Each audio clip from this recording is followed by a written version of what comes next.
No, I'm Lucas, starting it now. I got that. I was on fire.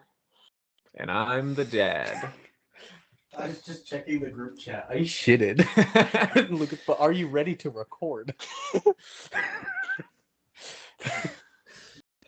Try and push your chair back as much as you can right now. Do you guys have an idea for the intro? I thought about. Brandon wants to be gay. I thought about gay but I don't think we vampires. should do that. I was thinking we do like a kung fu action movie sequence where Seth's like some sort of kung fu master, and me and Brandon are like antagonists, and he fights his way to the top, and then the henchman goes, "Oh, it's you, Lyle, the Crocodile." No, you're good.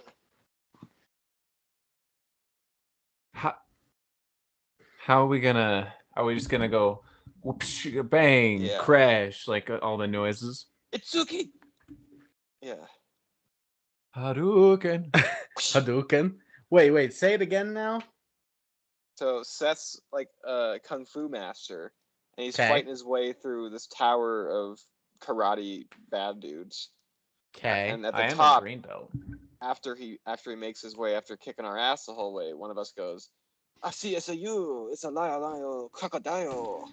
Lyle, Crocodile. Yeah. Perfect. Precisely. Maybe you should be that guy. Maybe I shouldn't. I think.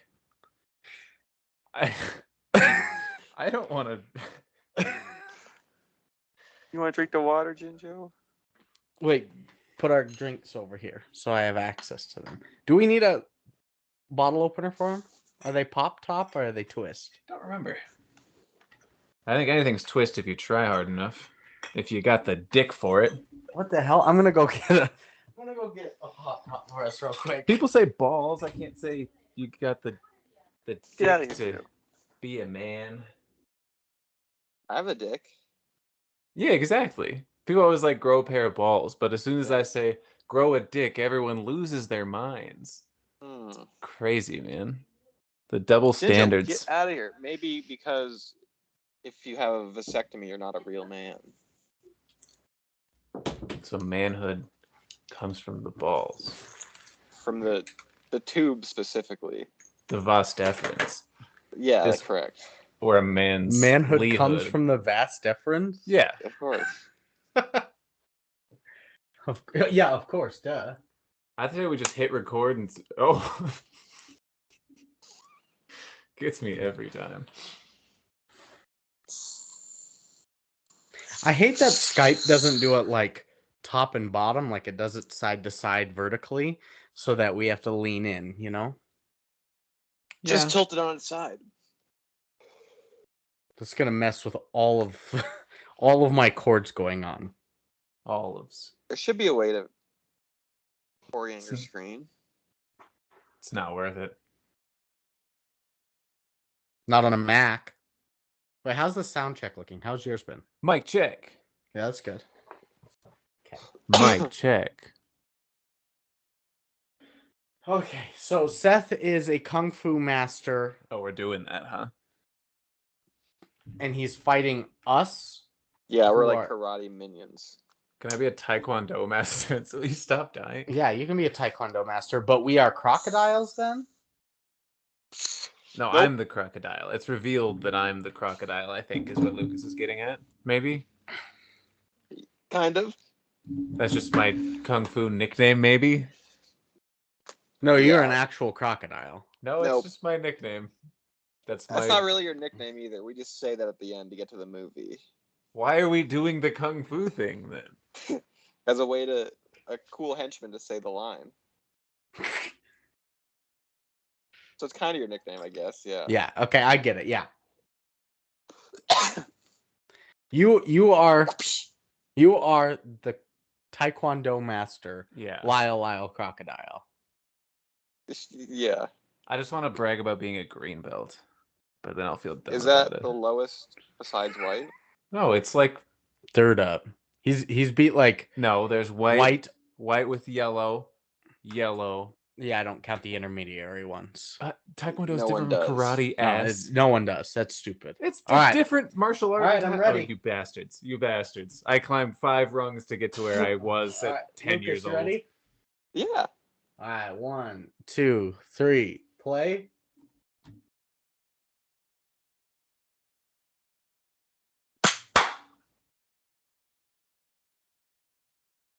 Ninja! You will never advance here. Who the fuck are you guys? I'm trying to sign up for a tournament. Can you get out of the way? We're ninjas. What the hell? We block the access to the tower. I'm trying to get into the Nobody tower. gets in the tower except for Get Taekwondo him! masters. That's me. Ding, ding, Yeah, ding. yeah. What are you guys doing? Kicking We don't your let- ass. We don't let anybody except Taekwondo masters in this place. You're just making noises. Yeah, yeah. Was that a gun? Fling, fling, And Get him. a BB gun? fling. A frisbee? Throwing stars. Bang, bang. Gong. Can I come in now? Are you guys done? Only if you're a Taekwondo master. I just said I was, and you started making noises instead of letting me in. Say your name, good sir. We only know the Taekwondo masters by name. You want to know my name? Yeah. My name is Alf2. Or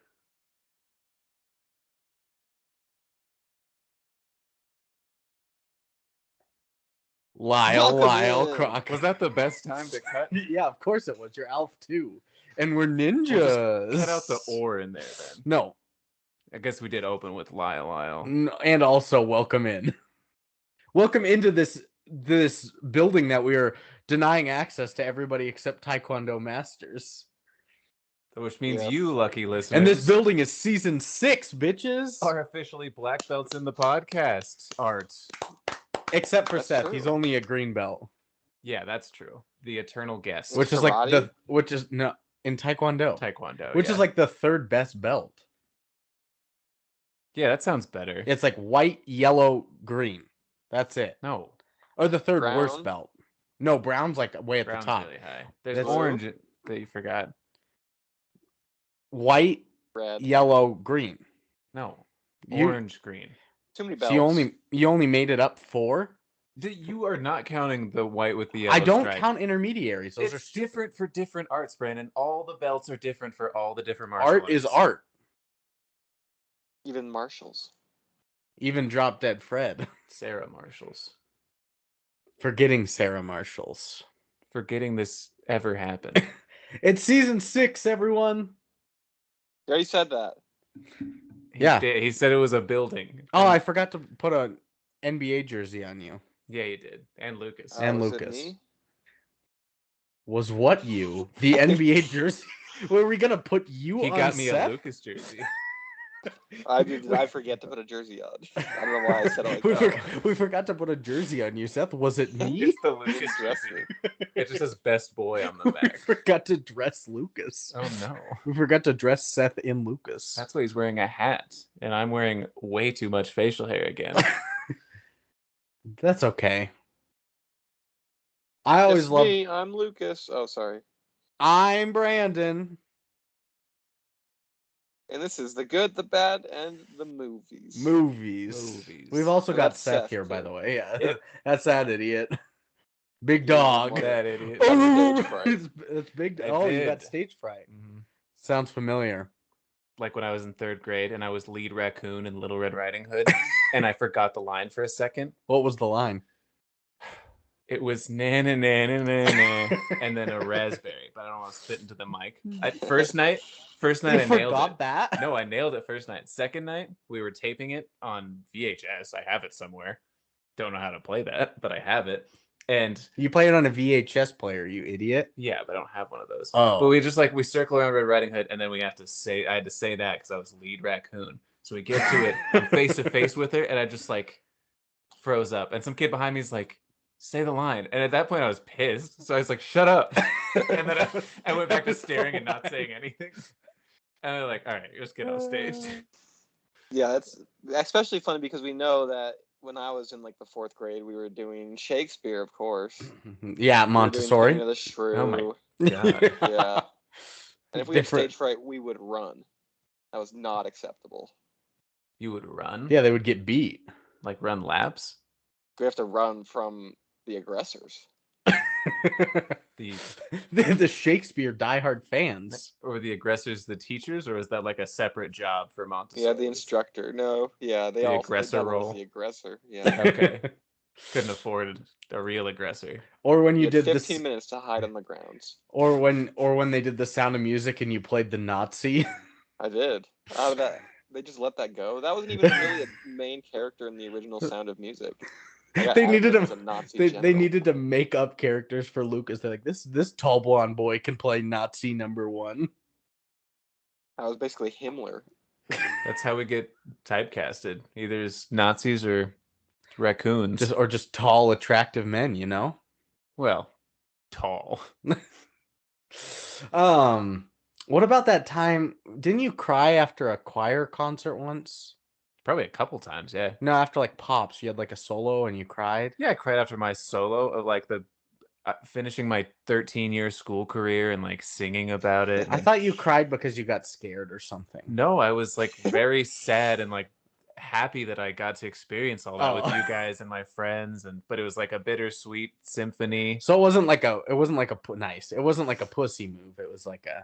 But you thought for the last 8 years that I cried because I was terrified to be up there? Yeah, I got through the whole thing just fine, and then afterwards, when I'm finally off stage, I started crying because of how you piss cried pants because you scared I messed was. up something on stage. I did. Everybody saw me wince.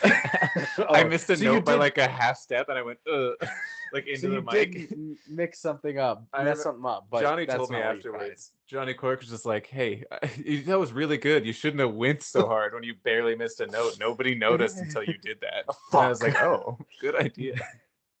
Good note. Good note." Who do you got there in front of you? Is that Loretta? No, it's Jinjo. Oh, a way better cat. Because I was gone all day yesterday.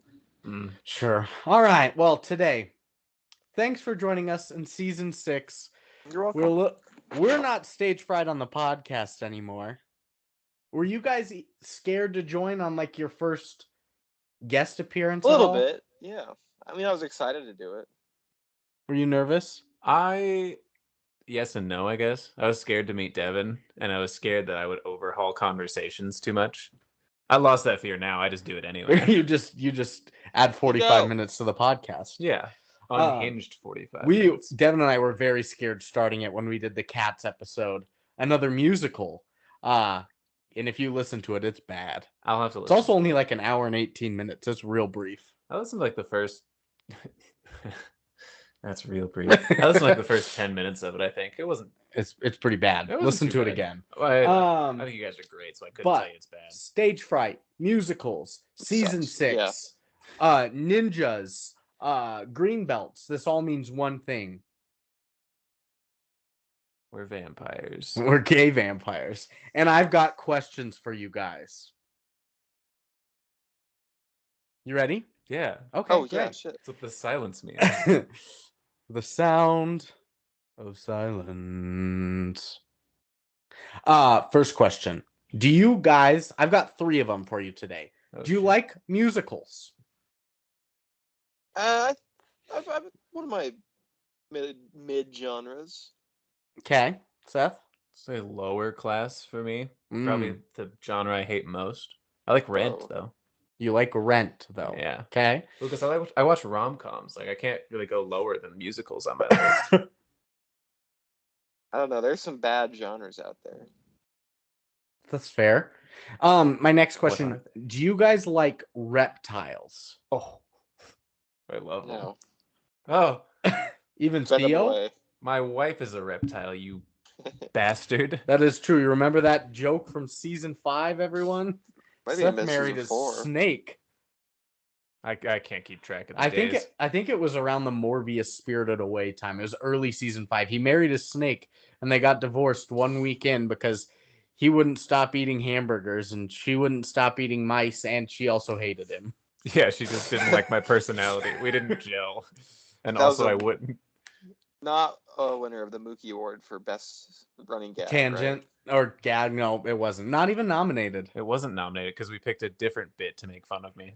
The immigrants. Yeah. My third question for you guys is: do you like Shawn Mendes? Nope. Probably my least favorite pop star. I was talking about this with Alex earlier today. Of today's male pop star gaggle, I think he's at the bottom, along with Charlie Puth and the Jonas Bros, because they're all are the same person.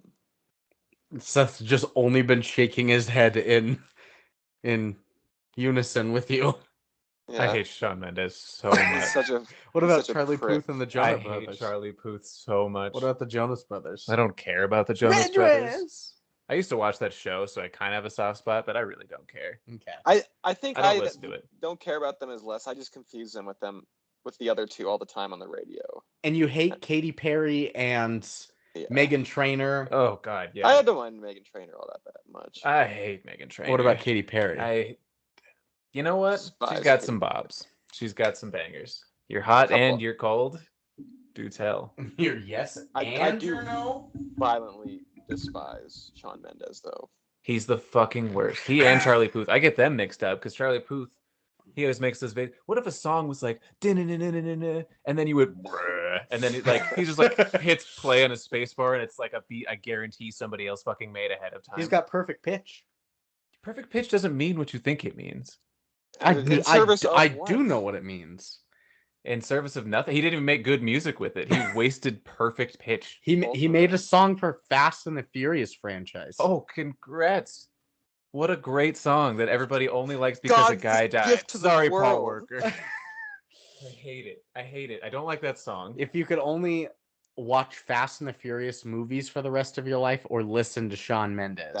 Furious movies. Yeah, because I don't the one that he's in. I would just stop watching movies. No, you have to that's the only media you can consume is either Shawn Mendes or Fast and Furious. So, including television shows. Yeah. So I'm done watching TV then. I'm just listening to music for the rest of my life and podcasts. No. You can't. You only get one form of media. You don't get other forms. You can only get Fast and the Furious or Shawn Mendes. Insane. Yeah, so this is the situation where the secret third option comes into play, right? There's no third option. You can only do one of those two things. There's no other media in the world. Killing yourself. Oh, okay. That is the secret. That's always the secret. I was thinking third was like... Anytime you do a would you rather, you have to say, and you can't kill yourself. That's not nonsense. Okay. Like a genie, too. Yeah. Well... Yes. Your third wish can't be suicide. That's the caveat of all genies. So we've got liking musicals, liking reptiles, or liking Shawn Mendes. If you like any of those three, you've come to the right place. This is the good. Movies. And the bad. And this week, for season 6, we watched Lyle, Crocodile from 2022. Came out like 3 months ago, guys. Wow. I know. I had to rent it. Yeah. We all did. Fortunately. Seth didn't. He usually just mooches off of me, but... And so today, before we get into it... The hell? Because I'm the one that rents the movies. That's true. I've rented movies before. Yeah, that's true. Like at Blockbuster and shit. Called me a moocher. That came out of nowhere. This year's winner for the biggest moocher award. Yeah, where's that award? Where's my damn trophy? Before we get into it, Not we're drinking beers, praise. but they're not beers. I was thinking about that. They are margaritas. We've got Cayman Jack margaritas. Because Caymans are a type of... Because of Seth. And he's here with us. I don't look like Chris Kamen. I thought it was Common. Chris Common. It's definitely Cayman. Oh, okay. He's only ever seen that word written.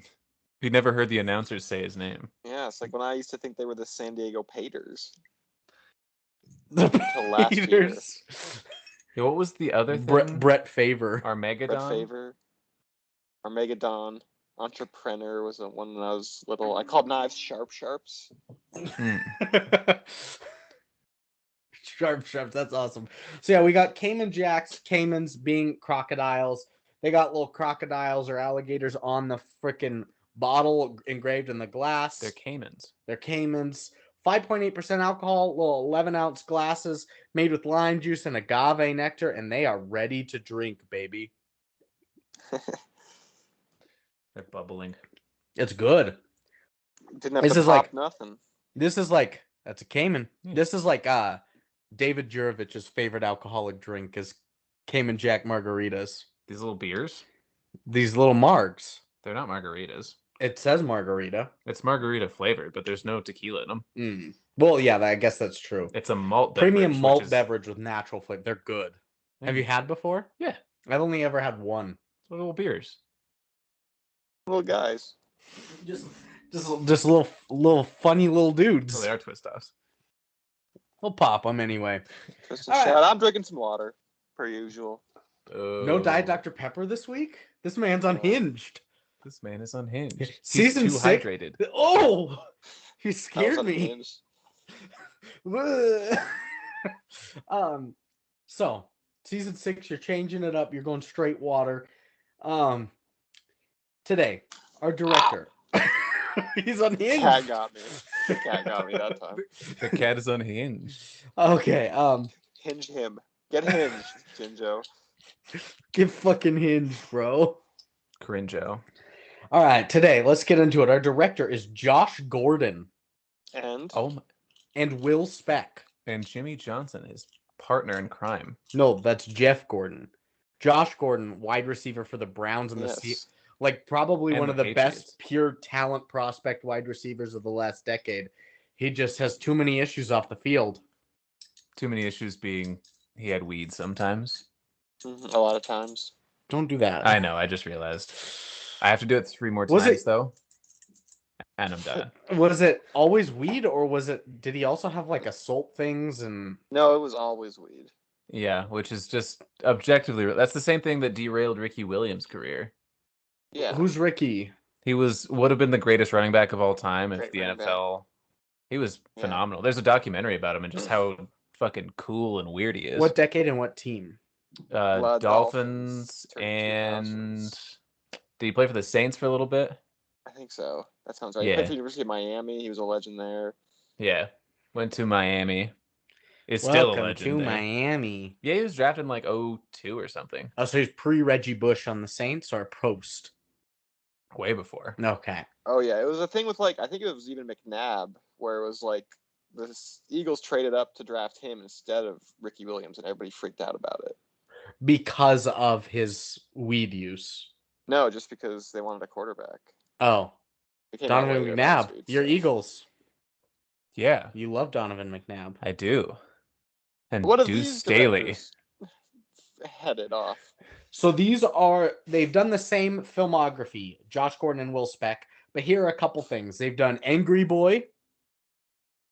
That's me. You're so angry. All the time. Cavemen. They've done Blades of Glory. Interesting. The Will Ferrell, John Heater figure skating one. Comedy. Yeah. Nobody knows what it means. The one with how... But it's provocative. With Jenna Fisher and lingerie in it. Ugh. Oh, yeah. Seth messaged me Don't tell last people what night. I told you. He messaged me last night and said, I would literally eat Jenna Fisher's entire ass. Wasn't not unprompted though. No. Still maybe a little risque. Brandon, kind of, in a way. He flaunted it in front of me. I sent him a Entertainment Weekly cover shoot of John Krasinski and Jenna Fisher, and the first one is her in his arms, like he's holding her, but he's just holding her ass as she looks away. She's in a bridesmaid's dress or something, yeah. So he responded with, I'd eat Jenna Fisher's entire ass. And now I'm being outed for my opinion. Well, and then we got onto it today. You love thick sevens is your type. Yeah. I'm just, okay. But then there's some things we keep between you and me. No, because we said we were going to talk about scabies. About what? Because you said if you were rich and famous like Young Gravy, yeah, you would just die from having sex too much. Yeah, I would. Or ODing. I would fuck to death or OD vitamins. on something stupid. And you said I would OD on vitamin C because we thought I had scabies. Yeah. I think you get along with Tiki, my friend on Twitter, really well. I did follow him. You actually know him? Who is he? It's a long story. He started following me out of the blue one day because I was tweeting about the Timberwolves, and he mistakenly thought that I was a beat reporter. Oh, that's the guy that thought you were an NBA analyst? Yeah, and he kept DMing me, and he's like, "Who's starting tonight for the Wolves? Are they gonna play?" And then eventually it turned into a very real friendship, and he's helped me out in a lot of tough positions. He's been a guiding voice for me a lot of times. He loves to He loves to eat ass himself and tweet about it. He tweets a lot of porn on his account. Yeah. He's an interesting His guy. Twitter page is off the It's rails. awesome. Shout out Tiki. Go Shout give him out. a follow. Tiki the freak. Hey, I follow it. If it's inspiring me, I might start posting some just off the wall shit, some unhinged things. Oh my god, he's great, amazing. but he's also like a family man. So Yeah. Tiki. I can't believe that's the guy that thought you were the NBA analyst. Oh yeah, That's and, fine. and now we're real friends. That was like 5 years ago. Hey man, who's starting for the Wolves tonight? Do you have any injury reports? Yeah, 'cause he's doing daily fantasy. He loves it. That's so awesome. Okay, so Was in after Baltimore. Blades of Glory, they've also done the movie The Switch, the Jennifer Aniston, Jason Bateman one, where he's in love with her and he switches the sperm with the sperm donor. Oh my god, yeah, that was a crazy movie. They've also done Office Christmas Party. Bad. Yeah, I seen that. That was bad. And then Hit I like Monkey. TJ Miller. Hit Who? Monkey? Hit Monkey. Like a hit man. Hit hyphen It sounded monkey. like hacks again. Yeah. We've done a lot of them recently. Blades of Glory wasn't even that good. That is where I learned the word whore, though. That's where you learned whore? Yeah, it was like 12, maybe. Thought it was You're going to skate to one song and one song only. Ball so hard. I like worshipped Will Ferrell back then when I was a kid, and I like you thought that was kind of sucky. So yeah. Yeah. I mean, Eurovision was better, and that was pretty mid. That's on our list of films to do on the podcast. Oh, I'm an expert on Eurovision. So I talked with a Croatian guy about it. Great, yeah. And then our writer today is Will Davies. His name was Chris. He's done films such as Twins, old Danny DeVito Schwarzenegger film. Okay, haven't seen it, but it's got a good rep. Yeah. This one's called Stop or Mom Will Shoot. Ghost in the Machine. I've heard of that. I have heard of it too, but I don't know. I'll Google it. The Guilty, but not the new Gyllenhaal one on Netflix. It was an Didn't know older that one. either. The Gyllenhaal one? Nope. He's like a 911 like worker, and he keeps getting phone calls from the same person as she's trying he tries to solve the case for her and find where she's at. It's like the posters in like black and red. Yeah. Yeah. Next he's done the whole like Johnny English series. Ugh. With the doof, yeah, with the Mr. Mr. Bean guy, yeah, Johnny English series. Oh, what the hell? He's done Flushed Away. Oh, boo! That's an animated movie that Seth knows, watched, and loved as a kid. I know it, and I watched it. I didn't love it. Oh, damn! I didn't think it was bad though. I don't know why he's booing it. Bad. Also done Puss in Boots. Oh, that was a good one. That's a good pretty movie. good, yeah. I like that one. And How to Train Your Dragon. Those are bops. How to Train Your Dragons are like really fucking good, actually. They are. Never saw that one actually. Oh yeah, give it a watch. Like Nope. Very good. Why not? Because he wrote Lyle Crocodile, Brandon. That's fair. So if you would have watch it, if you would have watched this beforehand, you would have been fine. Like if you had watched How to Train Your Dragon beforehand, you would have been I would have maybe given it a shot. He would have unwatched How to Train Your Dragon. Yeah, posthumously. If that's possible, yeah. All right. And so that's it. Cast today. Javier Bardem. Oscar winner. Javier Bardem. I hardly know her. And like 5-time Oscar nominee, probably. He's been nominated a ton. He's cashing a check. He's also about to spend it all on chocolate. Winslow Fagley. Bad name. Bad name. That's Seth? That's Seth. What? You guys don't like my name? You've also got Constance Wu. Electric Boogaloo. I have heard of her. No. You got Scoot McNairy.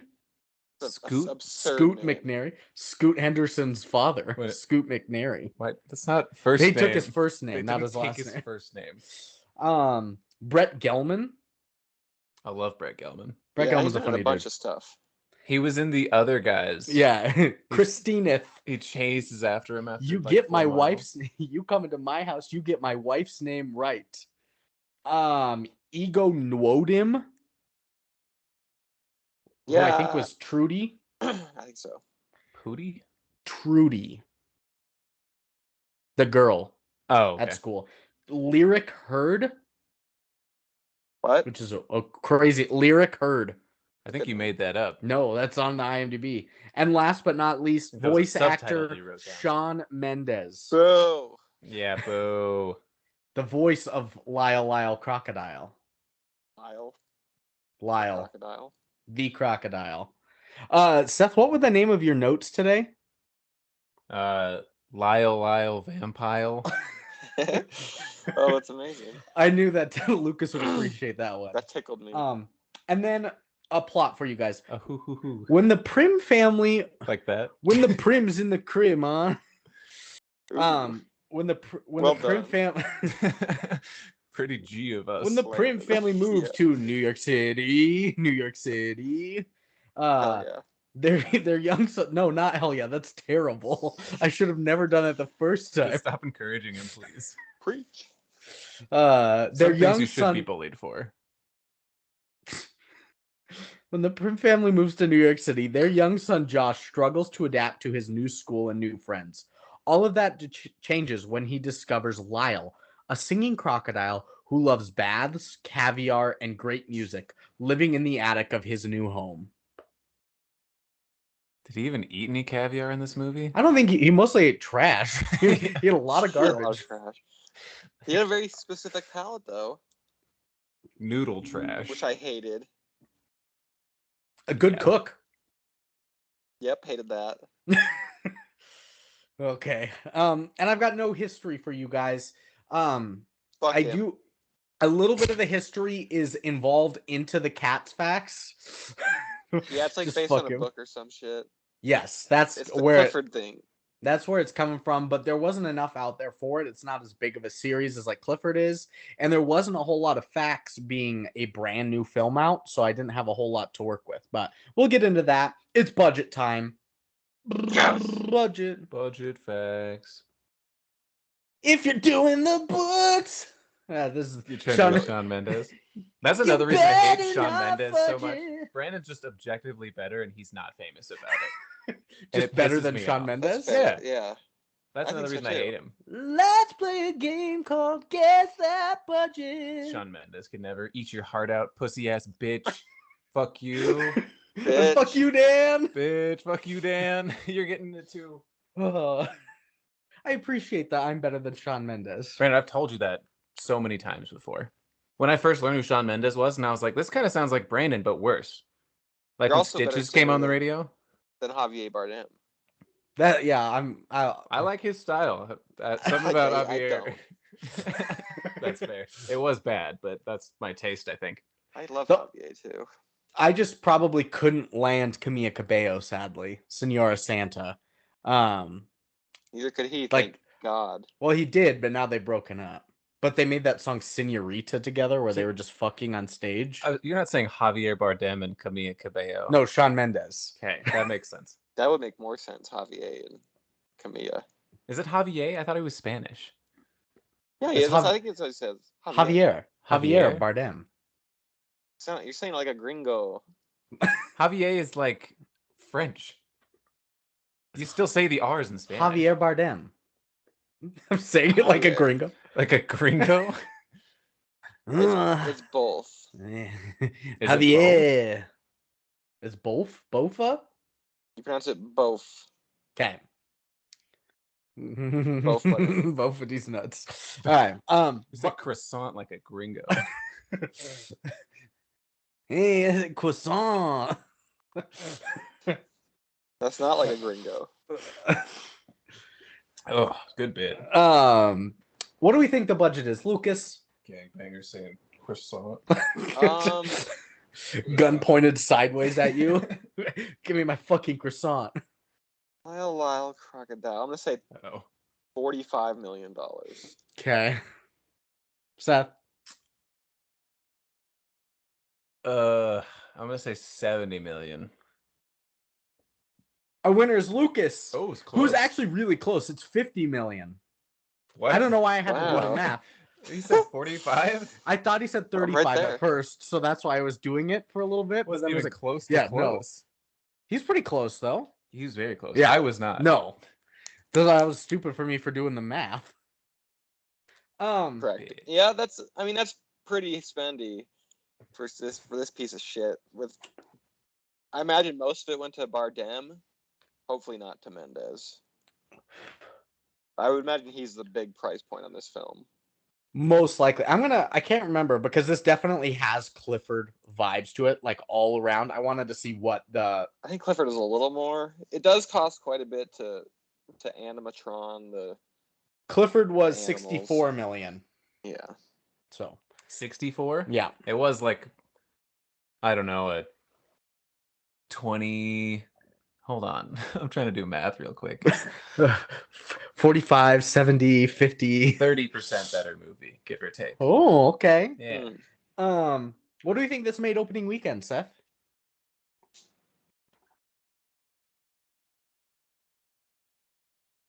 $12 million.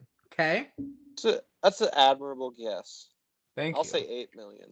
One of you guys is so close. It's 11.4. Admirable. Flex He's an on them admiral. hoes. What's that? Flex on them hoes. I was like cheering. No, but you were also flexing on them hoes. Yeah. I'm the It looks hoe. good. You flexed on me. now I'm flexing. Get it, ho? Oh, It's stunted on. Next. Ooh. How much do we think this made U.S. and Canada, Stunned me. Lucas? I made Stunned me, 11 baby. million opening. I'm gonna say 28 million total. Okay. Seth? In total, huh? Yeah. In U.S. and Canada, though. Oh, this is gonna be a 34.2 million. Seth is our winner. It's 46.7. Fuck me. Fuck the people. It's the people's weed. Fuck the people's weed. And then lastly, Seth, how much do we think this made worldwide?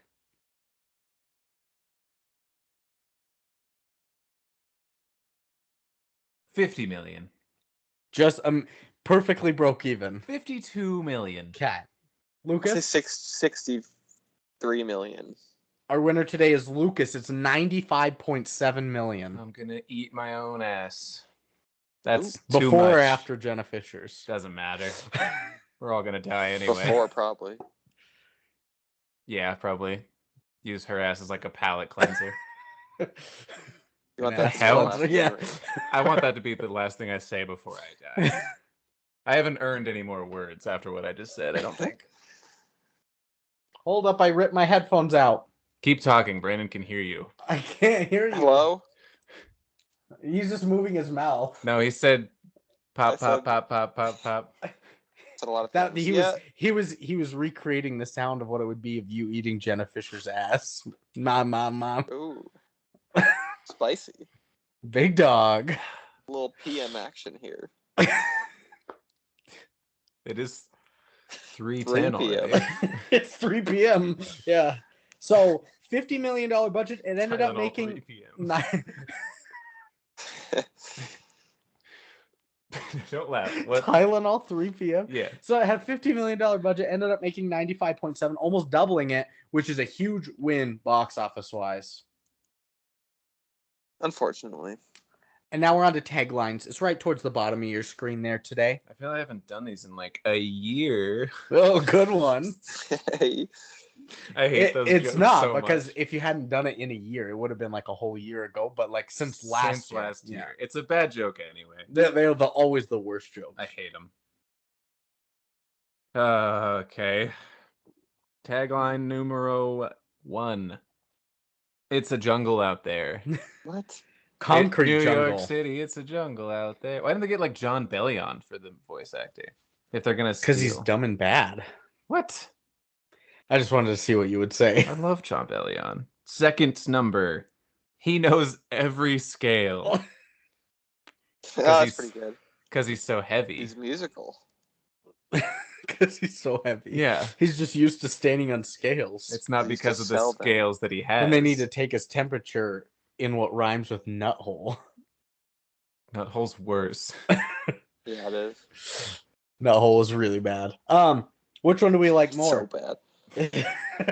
It's a jungle out there, or he knows every scale. He knows every scale. Of It's gonna course. be my vote today, Bob. Yeah. I think it's a jungle out there. John Bellion line. Also, I don't think the kids are going to get the double meaning of It's musical scales and alligator or crocodile scales.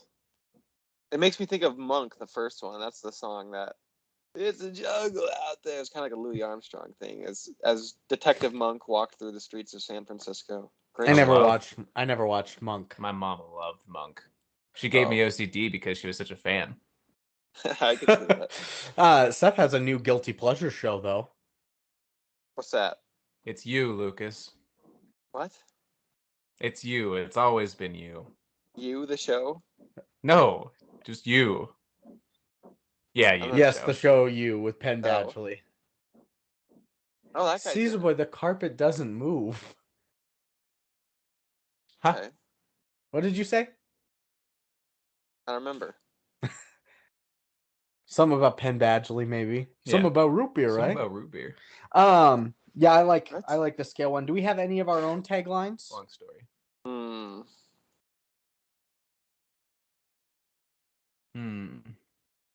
Shawn Mendes, Death of Culture. I was gonna say like a real crock of shit. The most shocking Green Mile since Stephen King. Ooh. I don't know. I think I tried to get too clever with that one, and it turned out bad. Was Lyle a mile long? He was green, and he had like a mile-long chase scene, so I think it fits. Yeah. Yeah, totally it does. Yeah, good one. Yeah. Start going fucking manic cheering for myself. The longest green mile. All right, let's go with Long Screen Mile. Yeah, longest What green did I mile catch since that Stephen too? King. No, most shocking Green Mile. Oh, that is better then. Yeah. I haven't seen it, but you know. But I probably know. So Croc facts. I think ass facts because this movie. Because eating ass. Shit. No. Because of eating ass. Yeah, of course. I see where you're going with that. Okay.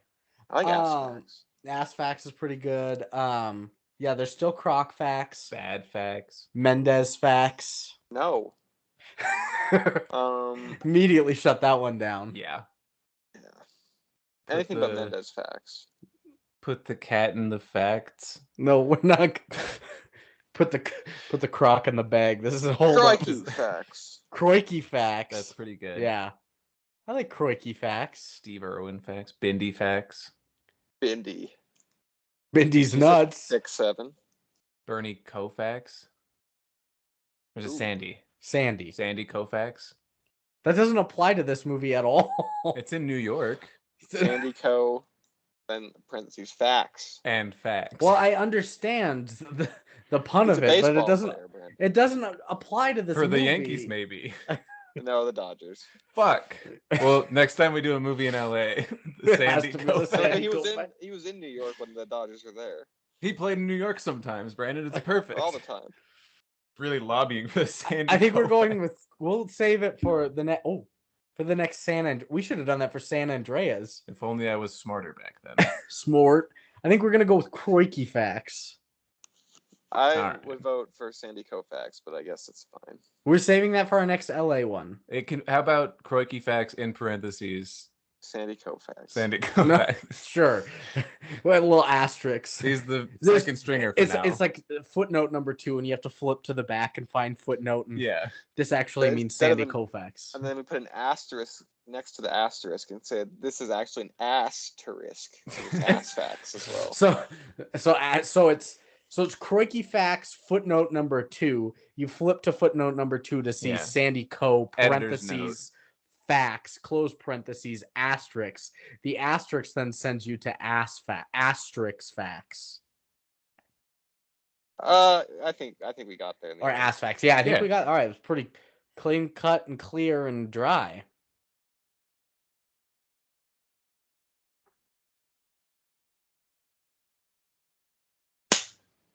We don't need to sync the fucking audio. But we did. We did. No, we didn't, because I didn't clap either. Oh. No. Now we're synced. You guys are asses. We're right on time. Ass facts. I'm a backpack loaded up with ass for me and you. I've only got 5 ass facts for you today. Crikey facts, Sandy Koufax. Oh shit. We spent so much time naming 3 facts. Three different facts names for only 5 facts. Oh, it's 5. Okay, I thought you Yeah. said 3 facts. Well, we still have my one that we put aside from, I think it was Aladdin 2, where it was Fax Me Outside. How about that? So we have to save that for some time too. That was pretty good. First one, illustrations from Bernard Weber's The House on East 88th Street from 1962 and Lyle Crocodile from 1965 are visible in the movie framed on the stairway wall that were drawn by Mrs. Prim and in the credits. So those drawings that you said were are from the actual books. Stand by it. Yep. Ass drawings? Yeah. Ass facts. Ass facts. Ass facts keeps creeping up. I think that's our winner today. Afflacts. That's good too. That's a good one too. He's cooking today. You get it, big dog. Oh man. Next one. I'm not helping the big dog case either. The film received.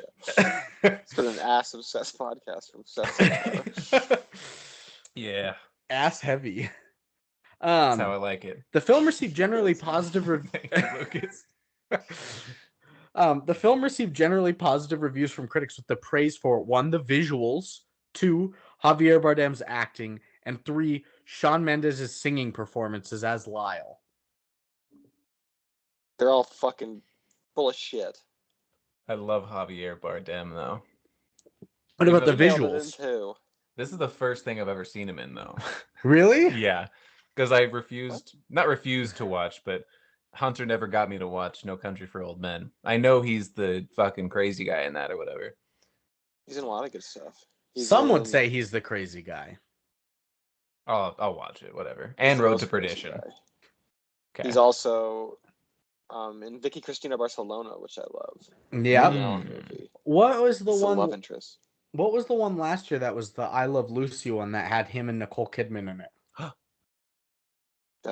God, it was nominated for quite a few things last year, and I can't remember its name. Javier Bardem's been in so much. He was in Skyfall. He was the villain in Skyfall. He was a I've never Pirates seen of the any Caribbean James guy. Bond. He was the Pirates of the Caribbean guy? Which one? He was a villain in one of those, like the 4th one. Oh, I was thinking you were talking about like Captain Jack one. Sparrow. Like, no, that's Johnny Depp. Javier Bardem was Johnny Depp in 2006. Did he do this for his kid or something? It seems like a weird role for him. I could see him doing it for Squeesh. You think he did it for Squeesh? Nobody calls money Squeesh. What the fuck is Squeesh? It's money. Well, money. The squeeze right out of him. Gotta get squeesh. I don't know. It's Footloose stuck in my head. Moving on. It's like got milk but got squeesh. But in the tune of Footloose, I guess. Yeah. You gotta get squeesh. Foot squeesh. Get off your Sunday squeesh. Squeesh. It just makes me feel better if he did it for like his niece or his daughter or something. Or for his squeesh. And not for his squeesh. Not for his bottom line. # I think he did it for the /squeesh. I think he did it for his squeeze. His money niece? Squid niece. Jesus. It's a quick shooting schedule too. So quick, easy work for Mr. Bardem. Javier. He still nailed it. I loved him. I meant to put this next fact as my first fact, and not now, but this film is an adaptation of the children's story of the same name and its predecessor, The House on East 88th Street by Bernard Weber. Weber? It's the Clifford thing. Oh, sorry, go ahead, Seth. Exactly. No, you're good. It was just a funny way to order the facts. Yeah, that's why I wanted it to be first. Yeah. Forgot to Those pictures on the wall were from the book. Oh, and this is based on a book, actually, by the way. The second fact. Don't forget. Yeah. Just rewind past that squeesh talk and you'll hear it that it was based on a book earlier. Like revealing the killer and then giving the backstory to him. Not a bad movie idea, actually. That's like watching The Sixth Sense in the reverse. Yes, it is. It kind of has sometimes. Kind of has like a Memento vibe, though. Memento? Yeah. I need to watch that. Next, both books were previously adapted as a 1987 animated HBO special titled Lyle Crocodile, the musical, The House on the East 88th Street. So another musical adaptation. And I take it the books aren't very musical. I had to look it up because in the books, Lyle is stated that he does sing from time to time, but like it's not his whole character trait. It's more about him living in New York City and whatnot. Yeah, and it's hard to make a book sing. Yeah. That was my main point, yeah. Yeah, nice. But it does state that he sings, so anybody that read it and was like making an adaptation, like, shit, we need him to sing every line. I don't get why that's more interesting than like Crocodile living in New York City. Talking crocodile, yeah, like trying to just live his life with people, and he's always standing. What's up with that? Yeah, instead of this show business dream. What's up with that? Yeah, I don't get that. Yeah, the show business one was weird. And my last one for you That's today. why we're not in showbiz. Original songs for the film were written by its executive producers Benj Pasek and Justin Paul, while Matthew Margeson composed the original score. Due to the COVID-19 pandemic, the songwriters collaborated remotely using Google Docs and Zoom. But do you know who Benj Pasek and Justin Paul are, who did the music for this? Nope. Let me click on my little hyperlink here. That's not fucking working. There it went. Benj Pasek and Justin Paul have quite a romance. No, history together. This guy's name Benj? Is that what you're saying? Benj, B-E-N-G. Benj. They've done things for like Bang. A Christmas Story, Bang. Dogfight Edges. They did James and the Giant Peach. They have won Golden Globes for their work on The Greatest Showman.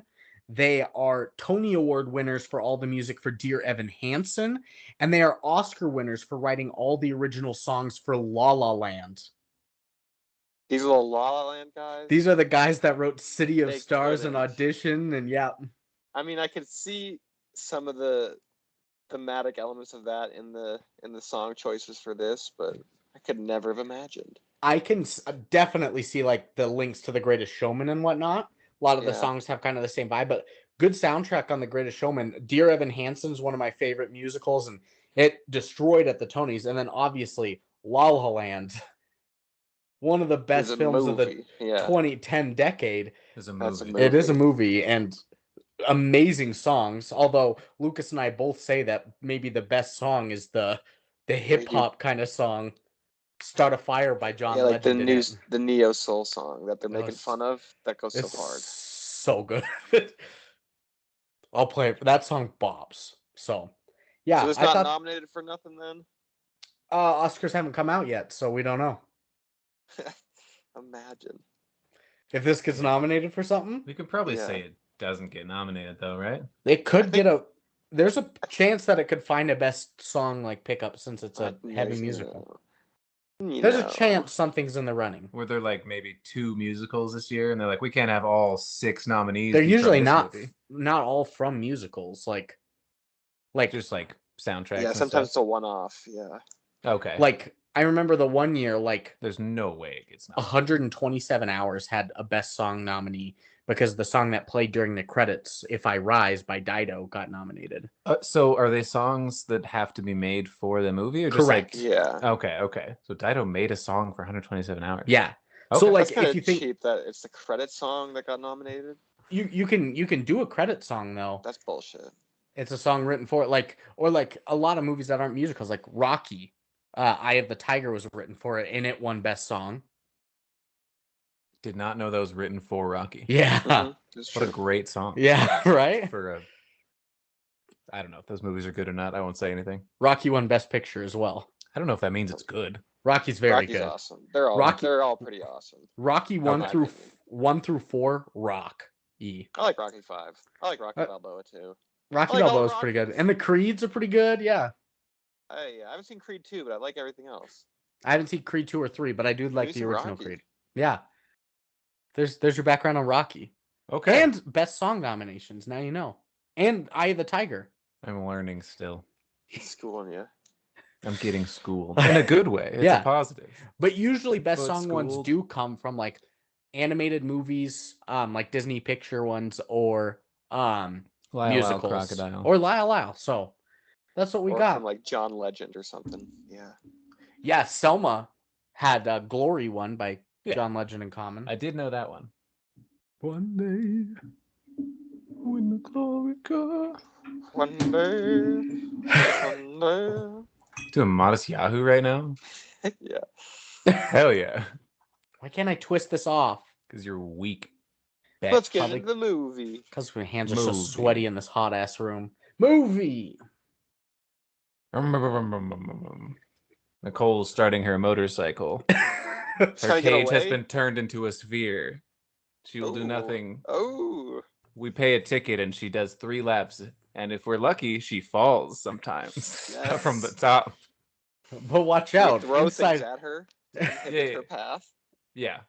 To shake her Ooh. steel confidence. but you have to watch out because inside the helmet is a plus Snakes. 10 dexterity card. Oh my god. Spoilers. I'll bring my gun. No, a motorcycle a motorcycle doesn't have spoilers on That's fair. Guns are not strictly prohibited. They're just discouraged. This should be like a Mad Max event where people shoot at her as she tries to survive in the motorcycle cage. Okay, yeah. I was thinking that minus the guns, but I guess we could just go full guns, give her a little more armor, or maybe Make her like dance. yeah, put like spiked plates of armor on her shoulders and then just Ooh. nothing else. So she's Ooh. really gotta Hell yeah. it. Deflect with the shoulder. yeah. Everybody in the crowd's like, he's got a gun. They're like, yeah, so what? They can Everybody else have has a gun. here. We have guns too. There's Calm one There are guy 10,000 screaming about everybody souls else, with guns. and one guy who She's doesn't. toast. Who has to destroy He's them all?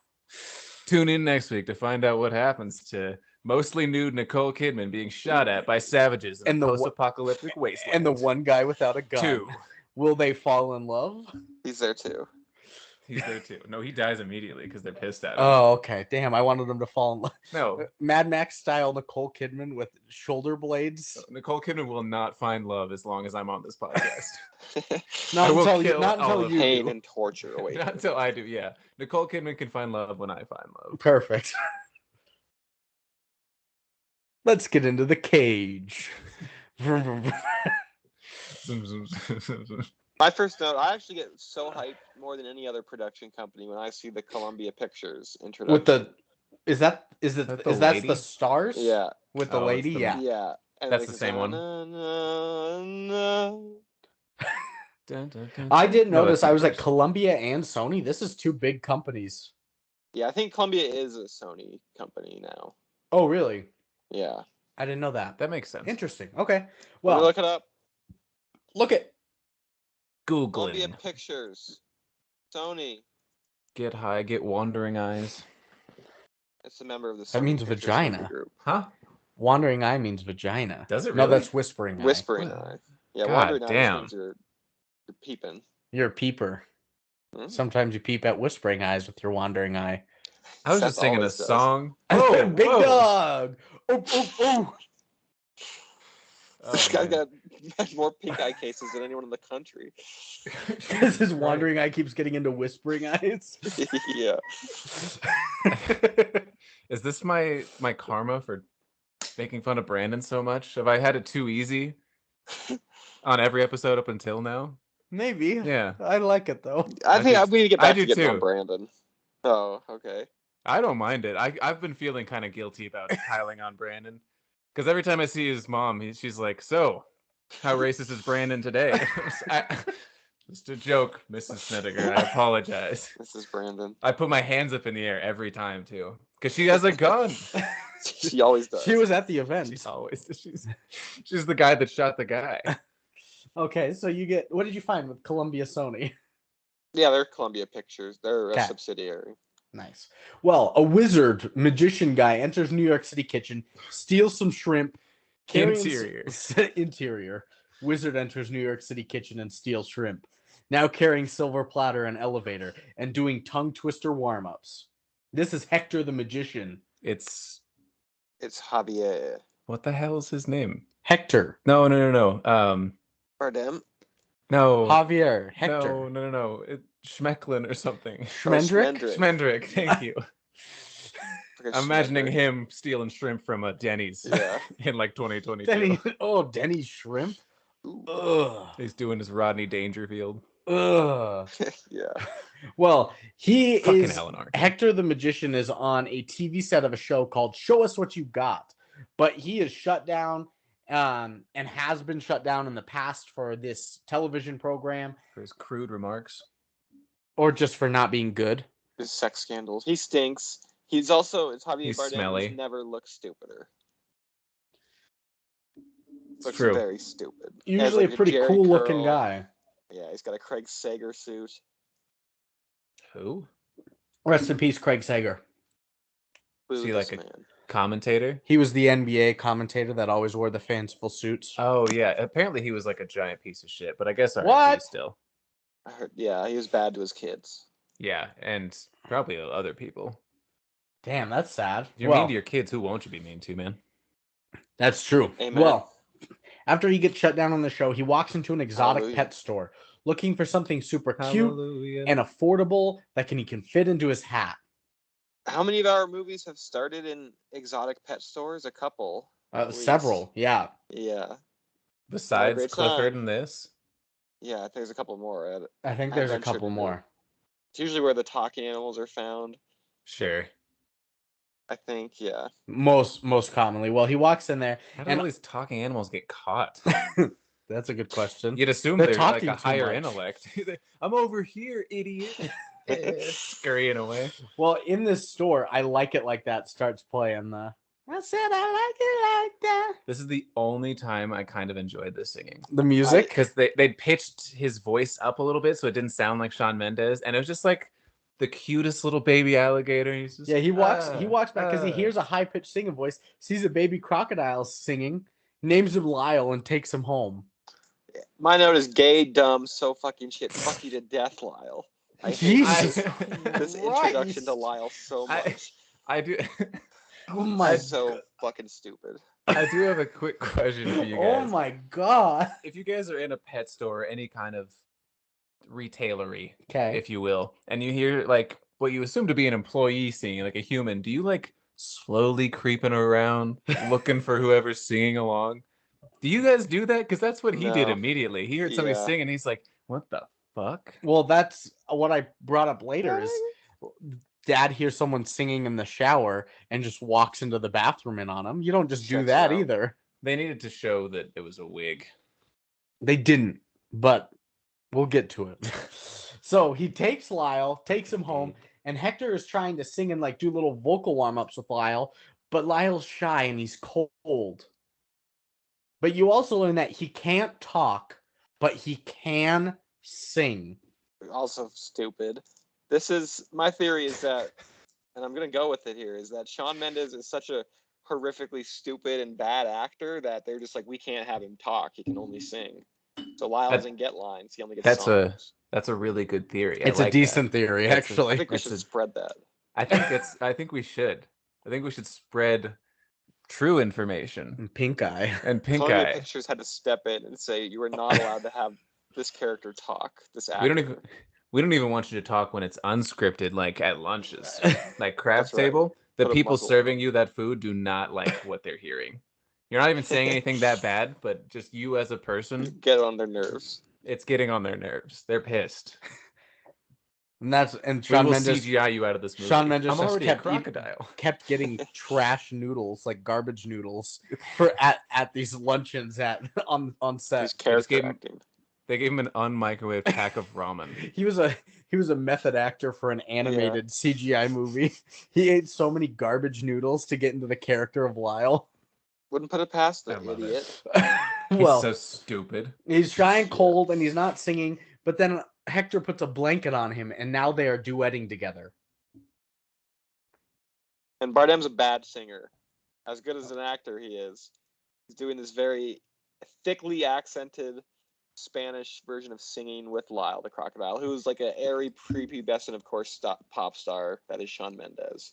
And it's the pairing of them is grating. Take a look at us now. It's kind of the overture for the whole movie. Exactly. This is a good refresher. I was in like a sort of fugue state for the 100 minutes this took to get through. I don't remember a lot. It was funny because you could watching Seth watch it like. Thank you. Watching Seth watch it, he was easily watching the film through most parts of it until he knew that a musical number was coming up. And then the instant Lyle sang, he'd be, Oh my god! Like it would put his mood way back down, and then Yeah. it would start to build just like through the normal parts of the movie Yeah. to like a easy like middle of the road plateau, Yeah. and then just plummet again. But Which is it's tough because there's like 7 or 8 songs in the movie. yeah. So 8 all or the 9 maybe. Yeah. every one of those ebbs and flows was an even greater fall and crash because it'd be like a little bit of build up. That sucks. Then even more build up. So by the 6th or 7th musical, I'm just practically screaming at the Me too. television. Yeah. Well, Hector is trying to get one more show. He's got Lyle with him. He's like, this is gonna break the world. Doesn't have any cash, so he puts his house on the line and is getting ready with Lyle. They perform their show. What? Why did the guy say yes to that? Because he What could an get a old fucking timey house. fucking deal. Pink slipped his house. And usually you don't pay to be on stage. It's vice versa. Yeah. I mean, Yeah, for and him, he had I a get sold-out why. crowd. Yeah. How did he not get any of that money? Or at least his fucking house back? That's true. You could have sold that brownstone for so much money in Mhm. 2022. A 4-story New York City house Prime real estate next to St. James. Yeah. Whatever that is. I'm sure it's famous. in or Manhattan. something. Yeah, it's so much money. But they perform the show, but Lyle gets too scared to sing in front of everyone and gets laughed at for just squeaking when he tries to sing. And shits and pisses on the stage Marina floor. audibly went, "Oh, that's so sad." He deserved it. He did. Remember, He it's Shawn did. Mendes behind him. Yes. He did. It is. I did not forget a single Right. time it was Shawn Mendes. Every time I saw his stupid little, you know what, crocodile tears, we'll say. Yeah. Oh, good. Was good. I Turn just of get. phrase. Thank you. I've been waiting on that one too. I just get angry, like almost belligerently. Remember that Punishment. time? Remember that time Shawn Mendes kept holding down those children in the park? He did. Yeah. That was one of them. I hated him so much.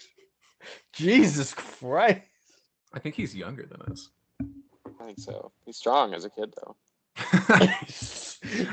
Here's your bully. I gotta give him props where props are due. He's like a champion bodybuilder-esque physique.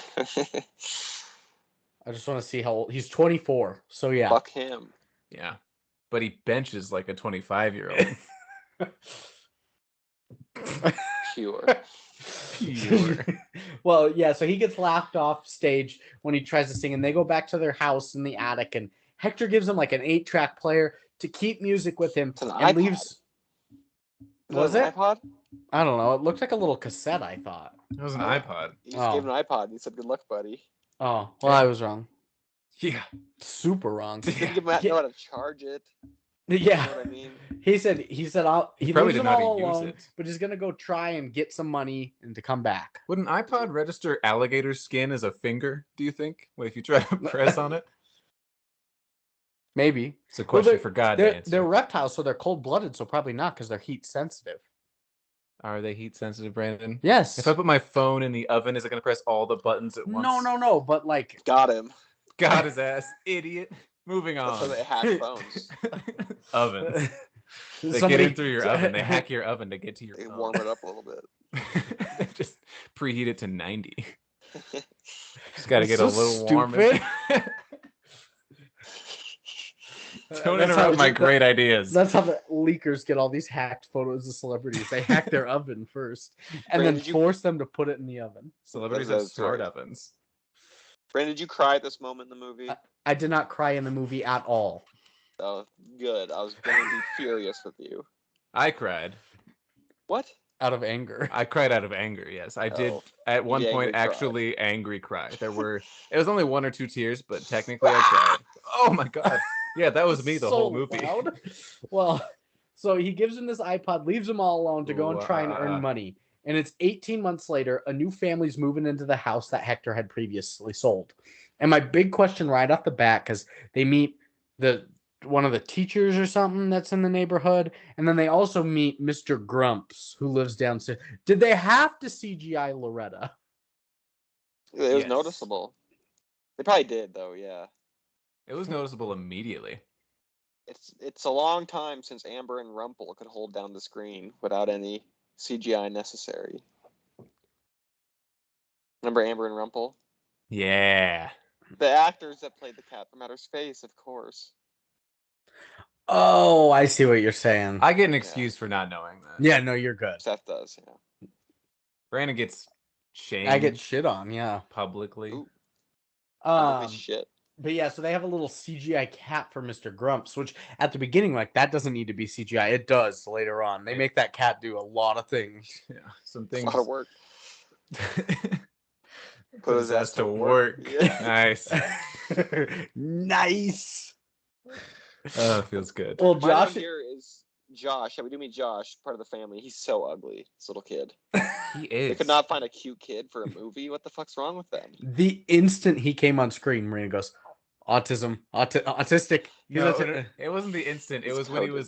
he later on when he's running through the subways and the crowds. He's like nervous and anxious. No, she started shouting it more then, but I think she immediately said like autistic when he's talking about the lead paint and people moving into the crime rates and his first lines about the crime rates and everything. I was just she was like autistic. That's the same trope as Clifford being the precocious little kid that's like snarky and you hate that. I hate it so fucking much. Yeah, it's a bad trope for sure. It's I just don't. The worst. Personally, I don't understand. There are not trillions. That's a lot of kids. There are probably thousands of cute kids. There are out 8 there. billion people in the world, but there are trillions of kids. I just don't know why you don't want to get a cute kid for the movie. Yeah, this is gonna sound weird, but he had that thing where people's tongues are too big for their mouths, so when they talk, it's like it takes up like half of it, and I can't. I feel like you should be talking with a lisp. What's wrong? Yeah, it's like weird that he sounds normal. Yeah. Well, looks like I don't like him. I don't like him. I don't like this little boy. Josh is sitting in bed all scared like a baby from like the noises outside, freaking out, and he keeps asking like this Alexa like Siri thing, like, what is that noise? She's like, that is a car. What is that noise? She answers everything, but then he asks once more when a bang comes from the vent, and she's like, I don't know what that is. So he goes to check it out. Would have been so much funnier. That is a crocodile. That is a crocodile. That is Shawn Mendes. CGI is a crocodile. I don't know why her voice. I'm making her sound like Ben Shapiro. She didn't sound like Ben Shapiro. There's a crocodile. What? Well, he goes upstairs, investigates, and when he gets up there, he sees Lyle in a glass case. Lyle. He sees a Lyle. A Dracula. A Morbius in a glass case, looking stuffed. He looks like a stuffed alligator with a note from Hector saying, for whomever finds him to take good care of him. Yeah. Yeah. I thought of something bad. What? I'm not going to say it. It's bad. Please. No. Say it. Say it. Say it. Don't say don't it. chant. Say it. Say it. If he were, a stuffed alligator, some of the instructions would be like to polish his dick or something. See, it's stupid and bad. That's what I have to keep it in my head. Can you please polish my stuffed alligator's dick for me, kid? While I'm away. Yeah. Well, he didn't know it was gonna be a kid. He said for anybody. He knew Hey, it was kiddo. Hey, kiddo. He probably knew. Polish this alligator's dick for me while I'm away. Guy with a trench coat full of alligator dicks. Care to look at my wares? You're right. You should have kept that to yourself. I know. Say he knows. You guys chanted. I don't think he would have stopped. I think we would have ended recording if I didn't just admit it. Mm-hmm. Well, after that, Lyle was like holding his breath the whole time to appear stuffed, but oh boy, is he alive! And this is the next holding day. His breath? Yeah, he was holding his breath and not blinking in the glass case. I couldn't tell. Well, it's the next day. Josh is heading to school, but he's panicking on the way to school with everything New York City, traffic, cars, people walking on the streets, figuring out the times of how he has to get there and when. Marina, once again, convinced he is autistic, just shouting it out. And can she diagnose? Can Marina? Yeah. No. Is she allowed but to? I can. But Seth can, yeah. And he's not. As a server at a restaurant, he can diagnose autism. Yeah, I've served enough of humanity to know who is what. You know what I mean? Mm-hmm. Like Brandon, white guy. Lucas, white guy. I don't think that's a diagnosis. I'm 50% Hispanic. Oh, shit. You got us both wrong. Oh, shit. Well, Josh is know at anything. school, not making really any friends or anything, but he is trying out for wrestling because his dad told him. He got suplexed 3 times immediately. Yeah, wrestling's his dad's thing. Are we sure there was 3 different suplexes? Could have been 3 different angles, but either way, he got suplexed 3 times. I thought it was that. Go ahead. We might be saying the same thing. I was just thinking the implication was that he got his ass kicked. Yeah, but I just thought it was. It's probably that he got suplexed 3 times, but it's funnier to me if the main character in this kid's movie is like the action shot of the same big hit 3 times in a row, like the quick cuts, like duh duh duh, like let's make this guy look like a little bitch. It's like the Mortal Kombat replay scene where it's like he's cracking his spine. Yeah, that's like a karate trope. Yeah. Yeah, that's what I thought it was at first. My note was, who is he, Hunter? That is a good note. Because I suplexed him. You took him to your penthouse and suplexed him. I suplexed my roommate once. It was bad. Suplexed him. But Josh, now back at home after school, trying to Google how to make friends at school, and he's doing little sweep dances. Sweep is like a TikTok thing. Marina's super sad over there watching this because he doesn't have any friends. When he pulls Loretta through his window because she was standing on like the stairwell, just by her neck, by the throat. I know you're CGI, but buddy. That's why you don't have any friends. You're a psycho. Exactly. She's CGI, which means the visual effects team chose to do the throat grab. Yeah. Absurd. That's crazy. So he grabs her by the neck, brings her in, and he overhears singing coming from that vent and goes to the attic with Loretta to find Lyle in there. Sorry. And Lyle, standing there all scared, but Loretta's hissing and whatnot, lunges at him, and then he just fucking eats her. Lyle swallowed her whole. He ate the cat. Yeah. Don't say it. And big dog. He ate the cat. And then we get this pretty seriously toned chase scene. Yeah. Of little Josh, the ugly kid, chasing the crocodile with the cat in his belly. Brave Josh, now, who was afraid to even go outside, is now running through the alleyways and balance beaming on like rooftop ledges after Lyle. Remember what pissed me off about this is it was serious, like almost James Bond style horns, like very serious chase music, but there was still he had like a bra stuck on his eyes. Lyle did, and then he farts at some point because he's always got to be farting, and it was still not very serious. Mm-hmm. Well, Josh, I didn't like that he chased him at all. It's a crocodile through the streets of New York that you're afraid of. You should also be afraid of the crocodile.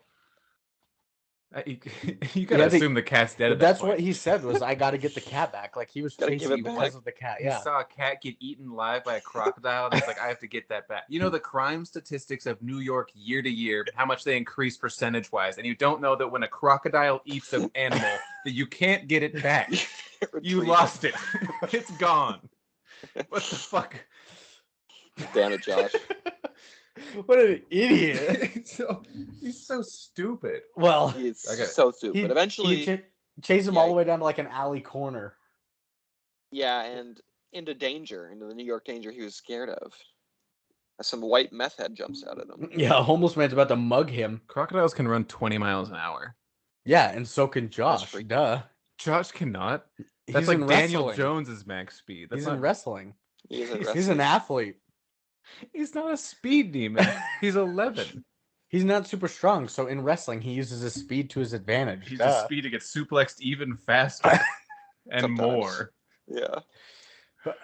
So he's about to get mugged in this alleyway when Lyle comes and like roars at the homeless man and saves him. And he then spits Loretta out and leads them back home.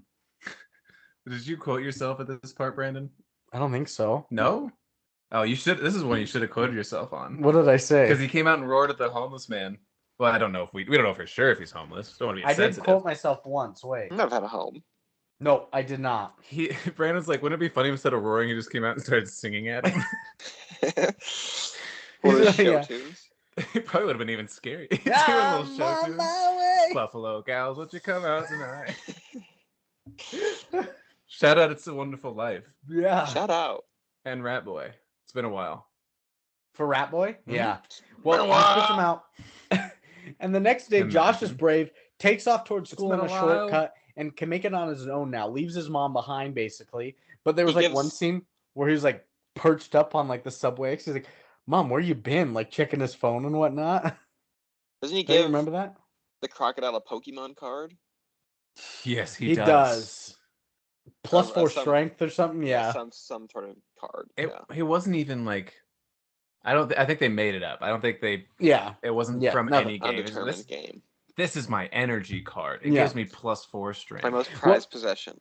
He takes off running through the streets like, "Mom, keep up. We're going to school." And like he runs across like the ledges and whatnot. The path that he took with Lyle last night, he's trying to follow, and he's at the fucking train stop, and he's just like the subway, and he's just like, "Oh, what up, Mom?" Like checking his phone. He's like, "You're already here?" Like, don't you remember that? Oh, yeah, okay. He's a city kid, and he did not have that much of a lead. Lyle's at home playing with massage guns. He eats it. It's in his mouth.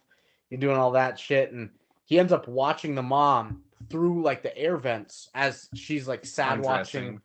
No, she's sad. She's working out, doing a row machine, and then she's watching sad videos of her family and Josh as a little kid.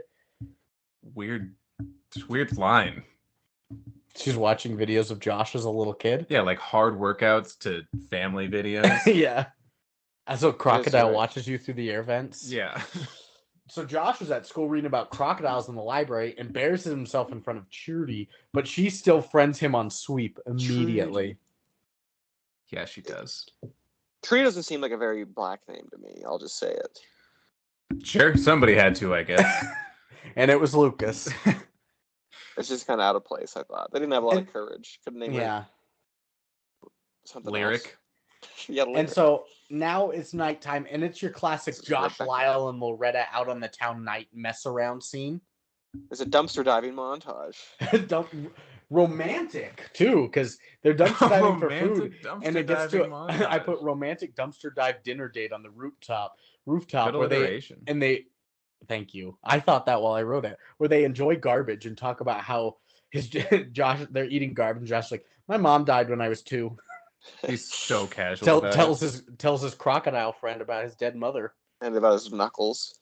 Which is it's probably not great writing if the crocodile is mainly used for exposition. Yeah, key sign there. Yeah, it's fair. And Josh asks if Lyle can talk, but instead he performs a whole music number instead of just saying yes.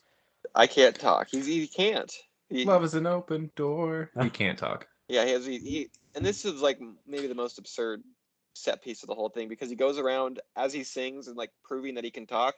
He's like plugging in different electrical outlets as he's like he's like an electrician. This rooftop bar of theirs. Yeah, he's been rehearsing this for 18 months while Javier Bardem was What away. did he eat for 18 months in this house? Garbage, Brandon. Yeah, of course. That's why he had the whole montage.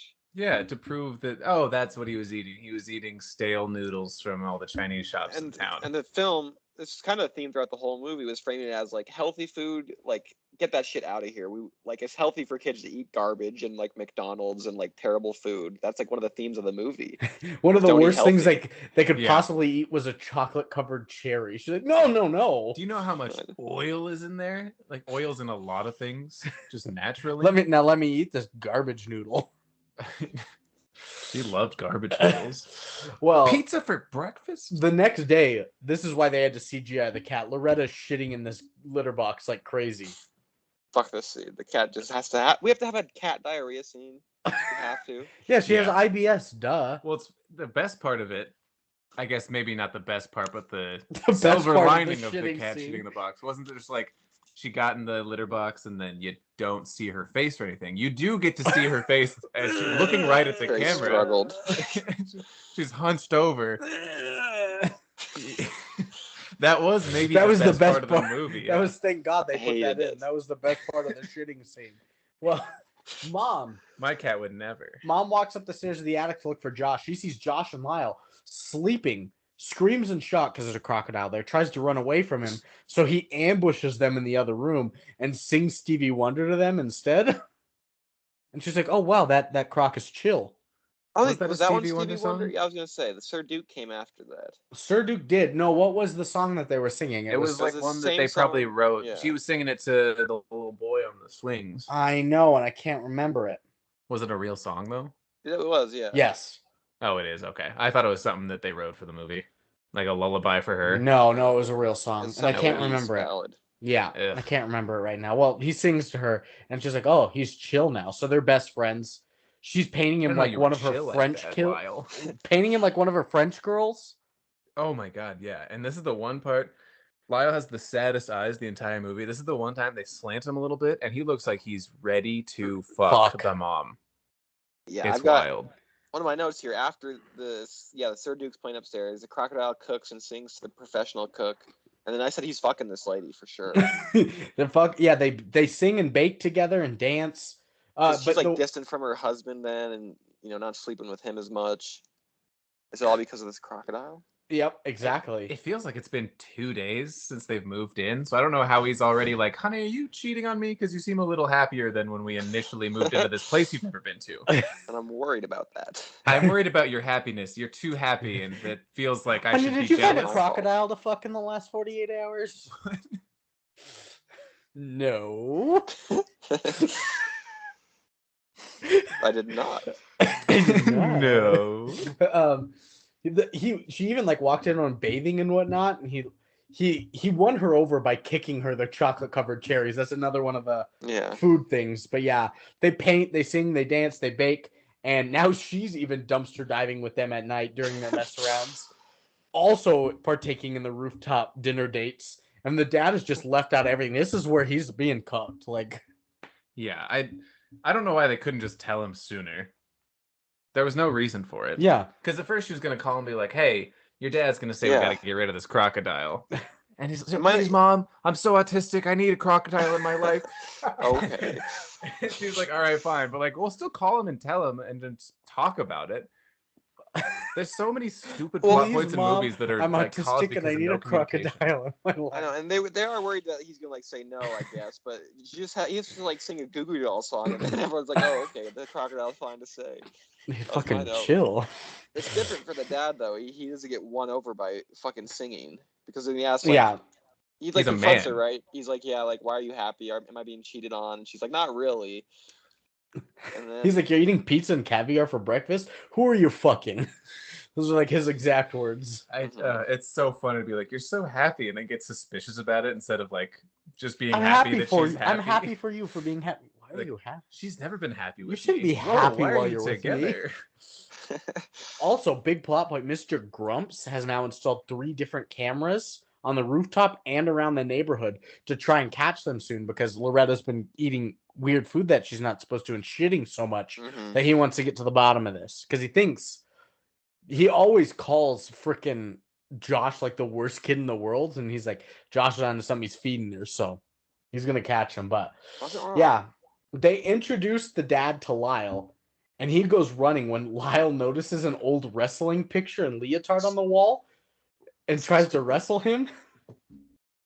Because he can relate to everybody else through song, but he needs to relate to the dad through physical wrestling. That's his interest. That's so funny. I guess Lyle knows it too. He didn't even. He's an alligator. Fuck. This man is missing wrestling in his life. I need to make this man happy too. I hate how like empathetic and aware he is of all the situations. He did cook for the mom, but he like sang while he was cooking. He just wrestled. Like, he didn't say a word. He like winked at the camera during that scene. Well, during the middle of the wrestling, as he like tries to run away, Hector shows up and they're all confused. And Lyle's all upset and doesn't acknowledge Hector because he left him until they start to dance together and make up. He gets him back with a fucking Fred Astaire number on the staircase. The whole time Marina was like, do not take him back, Lyle. Do not take him back. He was mean to you. And Lyle's already shaking his shoulders. Yeah. He's already shimmying, about to slide down that damn banister for the 90th time in his fucking life. This is like a fucking sexually confused theater student. He can't help but do it. Oh my god. Well, apparently Hector shows up because there's a clause in the lease contract that they didn't notice. A Santa Claus. That Hector gets to stay in the house 15 days out of every year. Should have kept that one in too, huh? Should have. This is one of the stupider plot points in a stupid movie. The clause in the lease. You gotta let him here for 2 weeks. No way, no ifs, ands, or buts about it. You have to let the stranger into your home. It's part of the contract that they didn't read, apparently. That's against the Third Amendment, right? No quartering. You can't just do that. They signed the contract. Only the military can do that. I think you're right. I guess when things are privatized, the just laws don't exist anymore. Yeah. Yeah, it's not even the only time the contract or the deed of this house are a major plot are brought up. Yeah, it comes up again. Well, everyone in the house, including Mr. Grumps, is kept up all night because of partying between Lyle and Hector reuniting. And bless you. Bless you. My dad is, Dad, don't walk in on someone else in the bathroom when you know you're in there. There's another one. Yeah. But that's the wig comes up that Hector's wearing a wig or whatnot. Which isn't important and nobody talks about it. And it's family day. Everyone's got the day off. They're going to go tour the city, but Dad decides to go on a run instead. Because he's stressed. He is. He's Hector and Lyle. Stress. Hector and Lyle are going to come too. Crocodile fucking his wife. I'd be pretty stressed. Why is Dad so bad? My dad buy a gun. He what? Yeah, we were at Shields the other day, and he was asking a bunch of questions about what would be the quietest. The Manhattan Shields. I don't know. Whatever. I love it. It scans. Well, it's family day. Hector has a plan to allow Lyle to go out in the city too by dressing him up in a Florida Gator attire. He's dead again. So that everyone in the town thinks he's the Florida Gators mascot as they explore the city. Which is so stupid. I didn't like that either. And you brought this up. If they are in New York City, why are there Florida Gator and Georgia Bulldog fans there arguing on the street? Like, I know they're there, but they're so adamant about those teams in the broad daylight of New York, Syracuse country. One of them was a taxi, too. They're just 3 Georgia fans and a Bulldog in a taxi. Yeah, it seemed like there was going to be fervently rooting. It seemed like there was going to be a game. Like a family SUV. Yeah, that was like a thing that like writers put into movies when they don't know what sports are or what sports rivalries are like. Sure, yeah. They're just like, this is what males will relate to. The guys that wrote La La Land probably aren't huge football heads. Sure, they just only did the songs. They didn't do the writing of this. We got you covered, dads. But they were involved. Sure. There's football jokes. Because they did, and they didn't sing to the dad; they just wrestled him. So they do this. I was just about to say the next scene is Lyle comes home and corners the dad in the attic and brings his old leotard in there, and now they're gonna Gator wrestle. They do, and Dad wins. Well, he also blows a whistle, which made me mad. This part is. It's ridiculous because he takes a dive, right? So let me backtrack a little bit. So Lyle the Crocodile and the dad have to wrestle because that's like the only way you can relate to the dad and get him in his good graces. Then Lyle the Crocodile takes a dive so the dad can get his mojo back in life. He like recognizes that this wrestling victory for the dad would get him back on track, and therefore takes a dive. Make him less of a spineless coward that he's been the whole movie. And he can't talk. Lyle lets him win so that he can continue. A crocodile? I was about to say, weak chin looking ass. He lets him win so Lyle can keep fucking his wife. The whole wrestling scene, not the whole wrestling scene, the very beginning of it kind of threw me off. Lyle looked menacing. He was. The dad's upstairs in the attic, like looking through Lyle's shit, like he's gonna find dirt on him. A crocodile. That's the dirt. He's a crocodile. You don't need to find his unearthly possessions. Opens up his birth. Calls one official. Yeah. He's actually born out of the country. He can't be the president. He's actually to NASA. He's actually an alligator. The fuck? I'm gonna say see you later. But he's like, Lyle sees him and he's like, oh, I was just checking the boiler. It's cold up here. It's cold, isn't it? Haha. And he pushes him. And it's an alligator, again, crocodile, on 2 feet, which should be like 8 feet tall. There's like red pushing eyes. A man. And the guy, he's just like, what the hell, man? He's not like scared for his life. I laughed really hard too because he takes his like wrestling display case and glass and smashes it, and then he's like, "Well, Lyle, why on earth would you do that?" Don't reason with him, Teddy. Calm down. Destroyed his memorabilia. Yeah, he just tossed him the singlet from it. Yeah. Well, they have their little wrestling match. I also put a note. Dad feels a win this next day, going back to school because he beat Lyle. And kids in this classroom have like a caricature on the board that just like is him that just says, "I like nacho cheese." Yeah. Like roasted his God, fucking ass. At his badass moment when he's like, he blows the whistle for everybody, and then he erases it without looking. Coolest thing you can do as a teacher. Oh, It's pretty cool. goodness. I know the kids are meaner to me at middle school basketball practice already. They call me Mr. Loser. So I told them to Damn. call me Mr. L, and they're like, "Oh, Mr. Loser, Mr. Loss." You I may have should've done thought that. one through. Yeah, that's Then they smart said I kids. was Riz God. Like, That's this all good. sorts of crazy shit. You're back in the good graces then. Riz God's Riz good. God is very good. Yeah. You're a hero. Thank goodness. Yeah. Well, Hector is now performing magic tricks for the whole family while Lyle cooks, and everyone wants Hector to. Yeah, I say that so nonchalantly. So Lyle's cooking So dinner. the dad and the crocodile wrestle. So the dad can be, Dad fertile again. So the dad can be fertile and Disciplinarian be a teacher. man. So he can get his testosterone built back up. And so Lyle And then the cooks crazy dinner. guy who has to live there for 15 days because it's in the contract they didn't read is performing magic for everybody in the living room. While the singing Yes. alligator cooks them all dinner. While the alligator's cooking dinner and burning the Singing the pancake. overture for the movie. Yeah. Oh my god. Well, everyone wants Hector to sing a song for them, and he plays Take a Look at Us Now, and Lyle joins him in just like they rehearsed when he was little. And Hector realizes that Lyle has just performed in front of people, so now they can do their show officially on the road. And Hector's trying to take him away for monetary purposes, but Josh is arguing that all Lyle really wants and needs is a family that can take care of him, a human family for this crocodile. He doesn't need money. He's a crocodile. That's the kid said. Yeah, sorry. That is true. It's a good, it's a good message. Well, And he didn't even say he's a crocodile. He's like, he doesn't need money. He needs a family. yeah, Does he That's even right. want to go with you? He does doesn't not need a mention he's a family either. crocodile. He needs to be in a warm climate.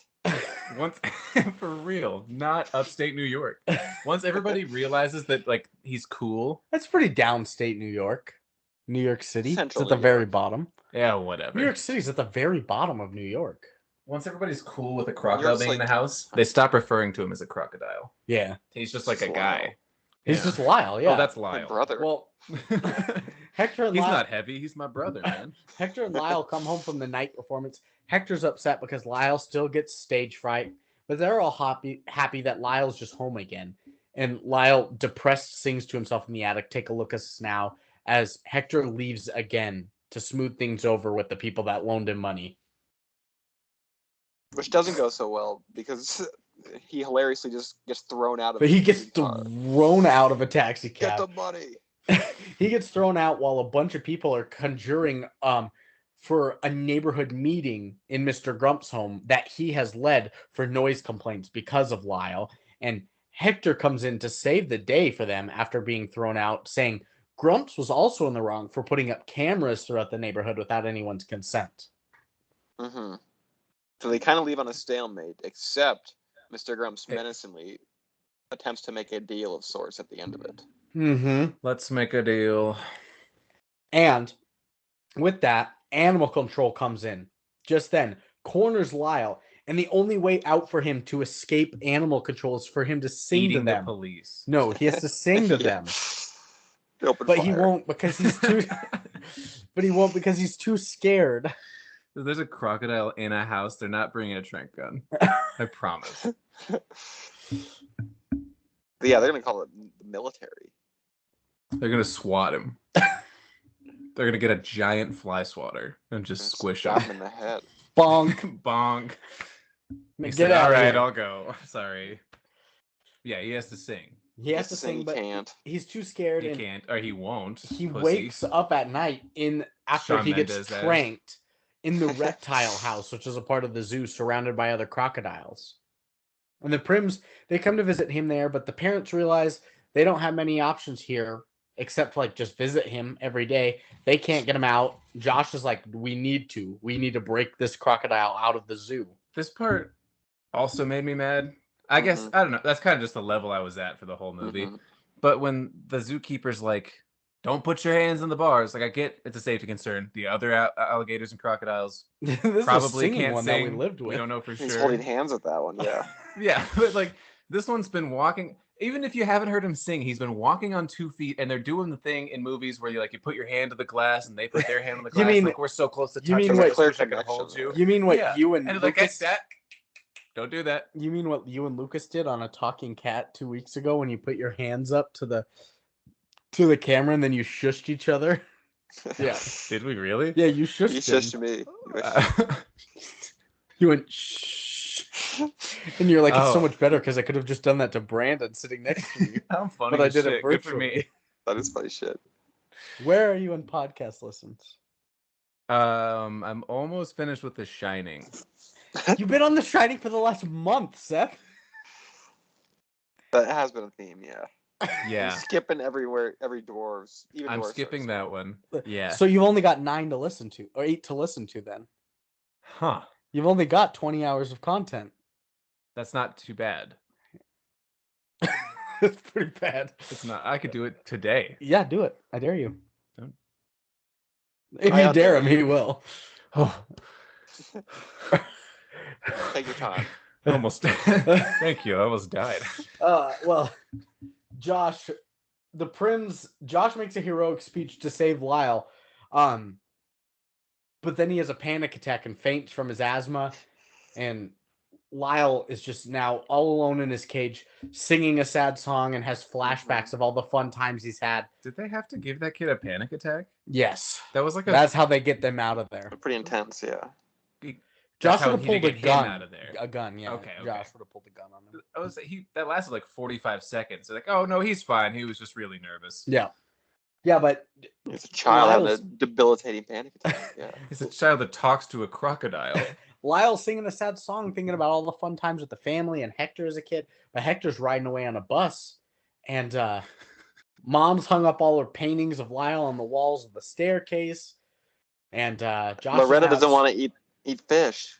Loretta doesn't want to eat garbage fish. Well, he just tried to give her the bones. Tried to feed her DB Cooper's bones, and he's like, "Why would you eat, Loretta?" Brandy, all right? She's a taste for pizza now.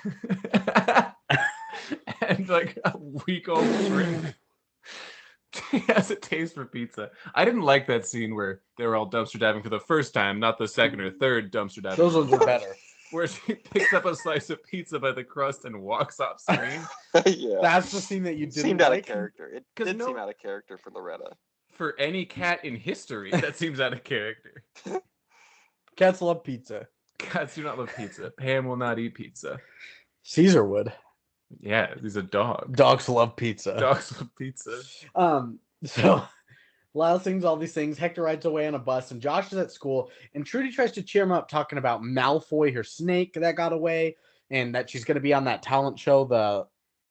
Cash Me Outside. No, How about that? no. Show me what you're cooking with. Show me what you got. Who am I? The whole time we talked about show me what you got too. So about- We were talking Alzheimer's. about the Rick and Morty Get Swifty episode. Show me what you got. And Yeah. Lyle just goes on stage and sings Get Swifty instead. Take a shit on the floor. Yeah, I would take back all my Shawn Mendes grudges if they made him do that. He doesn't Take have off your balls. pants and your panties. Nobody does. There was a point in this movie where they could have made that choice and they backed out. Yeah. So it's nighttime. They've just finished dinner. Josh takes out the trash when he sees Hector out there, who tells him he feels so sorry for outing Lyle, but he needed the money. I wish they'd just put Hector in the dumpster and like That snuck would up have been on him. funnier. Yeah. Yeah. It was Hey, funny kid. when Josh is taking the trash out too. He's like, "I'm gonna take the trash out." They're like, "Don't you be going to the zoo now? Don't you be going all the way across the city?" He's like, "I won't." God. God, sighs and rolls his eyes. Well, Which he Hector's- does later, of course. He does, because Hector's like, I'm breaking into the reptile center with the help of my magic tonight, and so he does. And he's in this crocodile tank when he gets cornered by non-Lyle crocodiles. And Josh is there too to try and convince Hector to do what's right and just apologize to Lyle to help him, so that they can get back to a real family with the Prims. And this non-Lyle crocodile is just creeping up on him the whole time as he says like this 2-minute long No, wow. apology. I like that. Sorry. And then it fucking lunges.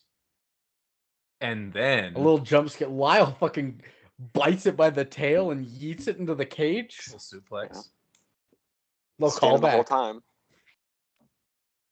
He's a strong boy. He was standing on his hind legs the entire time. The whole movie. And they're able No one thought it was weird. They're able to escape until they get cornered by the cops. Hector uses a smoke screen to get Josh and Lyle out of there to show the world what Lyle can do on the Show Us What You Got TV show, because that tour bus goes by. And they come up on a motorcycle, and Josh's like, I can't ride a motorcycle. But thankfully, Lyle had hidden the +4 strength card in the helmet so that Josh can drive the motorcycle. That was the most egregious part of this movie in terms of just being shitty. Yeah. Callback. Dude, So I feel like that didn't exist. That card didn't exist until they were like, we need like some act of bravery to get him over the hump. They included the little helmet throw scene to put the card in, and they included the little like, here's my fucking Pokemon card for you, Lyle. It's my prized possession. Even though I guarantee you have something better.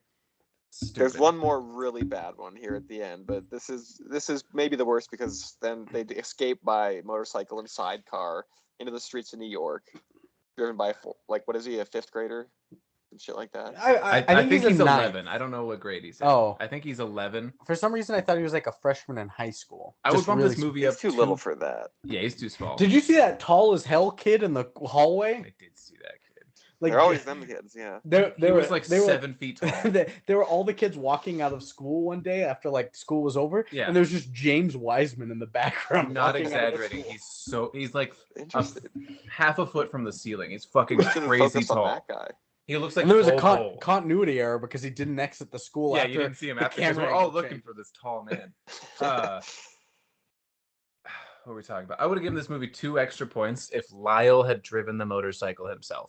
Yeah, that would have been awesome. He's proven to do everything that humans can do better. He's cooked, including he has the better than a professional cook. Yeah, dance better than professional dancers, and we sing. know he can out wrestle a state champion wrestler. He just chose to take a dive. Yeah, but he can't. He's a god. Drive a motorcycle. He can take out a real like wild crocodile that's like lunging in attack mode as well. He alphaed that giant croc. Fuck a human lady. Yeah, better than her husband. Ostensibly. I haven't said ostensibly in a while. I think we should use it for fucking crocodiles. Yeah.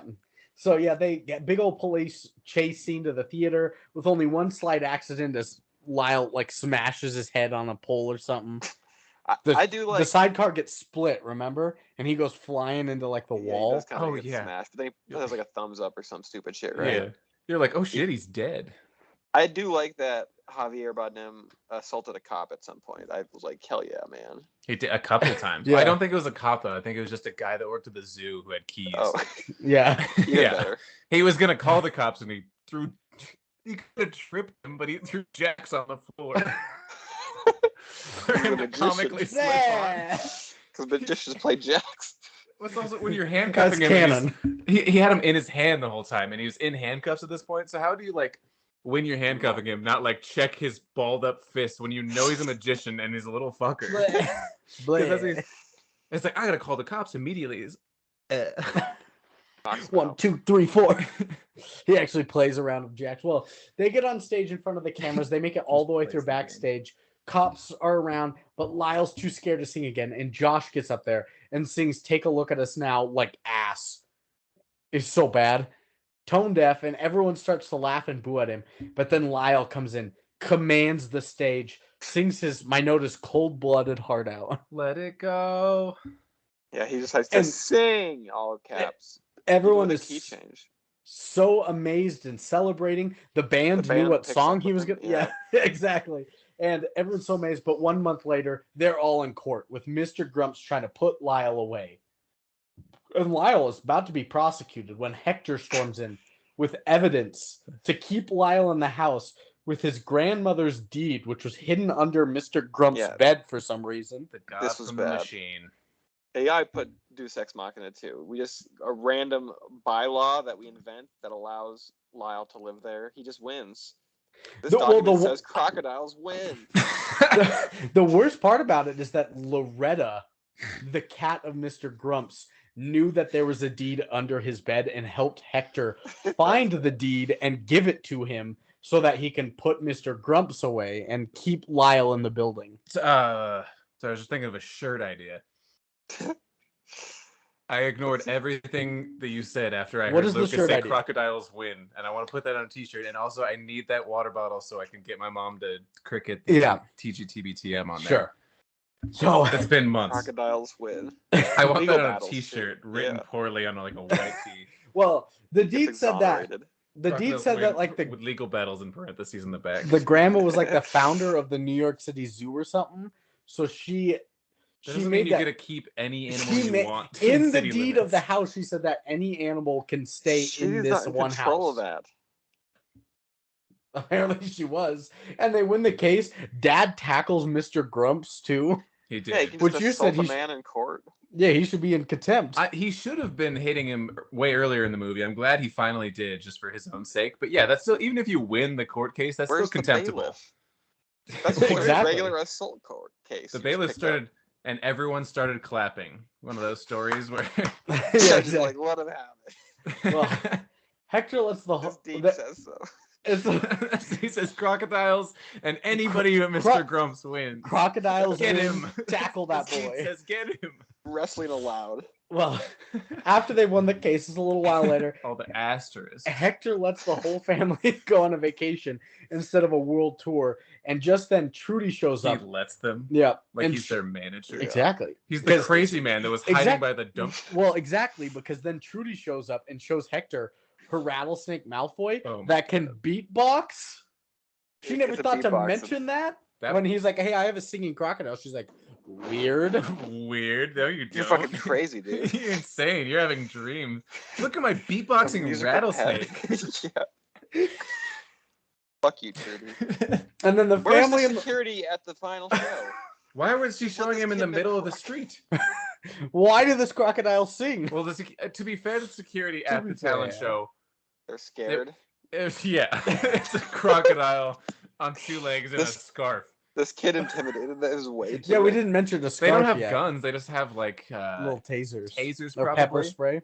But like, if I'm a security guard for like America's Got Talent or something, and there's a crocodile on two legs walking on stage, I'm not like, you can't be here, sir. You're not next in line. I'm leaving. I'm going home. Off. I'm not saying. Yeah. A Yelp. The judges are like 1 out of 5 stars. America's Got Talent was great. Great show until the crocodile ate 8 people on live television. Got 8 people were mauled and eaten. 4 out of 5. Still a good rating. It was good other way. Well, the family. Your Honor, I was scared. I think that's totally justifiable defense. As long as you didn't also like go and kill somebody else after that. I don't know. They're cowards. Well, the whole family and Loretta jam together to Crocodile Rock. They go on vacation. That's the end. Pissed about that. Of Lyle Crocodile. Crocodile Rock is one of my favorite songs of all time. And then Shawn Mendes started singing it. He did ruin it. He was getting all cute and doing high harmonies. And I was like, go. I was pissed. I was so mad. I do love Crocodile Rock too. I've seen it live. Yeah. Elton. Crazy, huh? So good. All right. Did you see the mom like didn't know the words? She was reading a prompter. No. To do this thing called the Crocodile Rock. She was like half a beat behind, and you could see she was staring at one fixed point while riding in a car, which is like almost impossible. Yeah. It's like she didn't know. Constance's not a big Elton fan. That is the end of the movie. That's the end of the movie. So, yeah, I think we can take a moment here. We'll pause just for general sakes. Yeah, and then we'll come back. We'll speed run. Yeah, I mean, you don't have a lot of quotes anyway. I don't have a lot of quotes, but I know you guys got places to be, so. Yeah, so we'll do this. All right. We're taking our 2-hour break. Let's do it. Break. Bitch. You fucking bitch. You fucking bitch. Bitch ass. Oh, Theo's eating. I said pussy ass bitch too many times. You talked about ass a lot. Yeah. Oh, I think it just came up once, but we went on a grand tangent about it. A grand tangent. That's great. Grand Canyon of ass. Like a grand tour of tangents. It was really grand. And then we kept bringing it up in like asterisk form.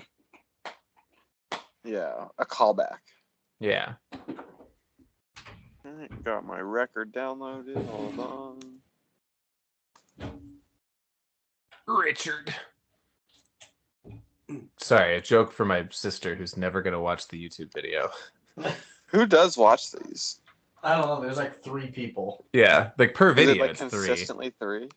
Do you think it's the same 3? I don't know. We can look at the views and see what countries they're from. There are a couple ones where like some of the early YouTubes, like 17 people listen to like a Ronald McDonald one. That makes sense. One of the shorter ones. More digestible. All right, I'm ready. It's Okay. intimidating to click on a 2-hour video that has 0 views. I don't think I would do that. It is tough. I know Pioneering it. It's gold. I know that we're cool or whatever. We're chill like that. We're chill like that. I know you're chill like that. You sound like my head chef, man. All Fibonacci looking ass. right, you ready? All right, 1, 2, 3, play.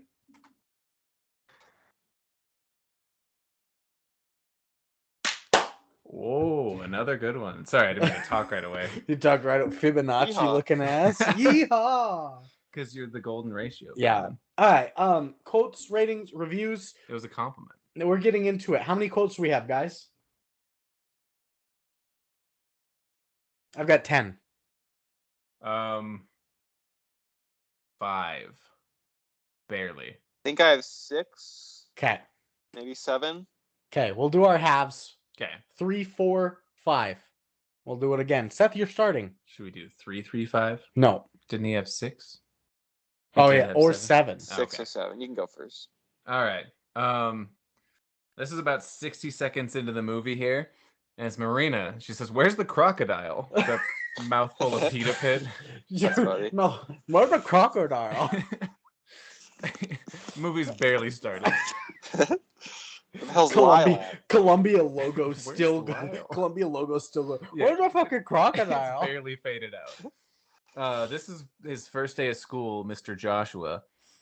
And his mom has come with him this time, the very first time. And she goes, "You got this." And some bullies in the back are like, "Ha ha, you got this." Like mocking him. That was He a doesn't good have one. that. Maybe the dumbest razzing you could do. And this is sometime during the first of 2 or 3 dumpster diving montages. Yeah. It says, "Wow, this is amazing." Like eating literal garbage. Because he's like, "I usually only eat bagel bites, but now that you've shown me trash, I think I might open up my Food other palate a people little have bit." eaten already. Yeah. Reminds I don't even me- know what he ate. They didn't even show what it it re- was. So there's a funny. It looked sto- like it had dairy. It's probably poison. Yeah, the eating food other people's already eaten reminds me. You don't know him, but there's this guy named Sam Orr that everybody Oh, yeah. Gross. everybody pretty much hates, but like for different reasons. Like everybody's met him and hates him for a different. Like he's the only person I think I actually hate in Yeah. the world. He's like He's an just evil damn. Forrest Gump. Everybody knows him. Everybody knows it was just bad. He was in choir with me. He would never bring his music. He was always high. Would be like, "Hey, can I share your music with you?" And finally, I was like, "I'm fucking done with it, Sam." And he would still be like Constance Wu, not knowing the words. So then my mom hates him because there was once a birthday party for my cousins, and he was their backdoor neighbor, and she had to scream at him.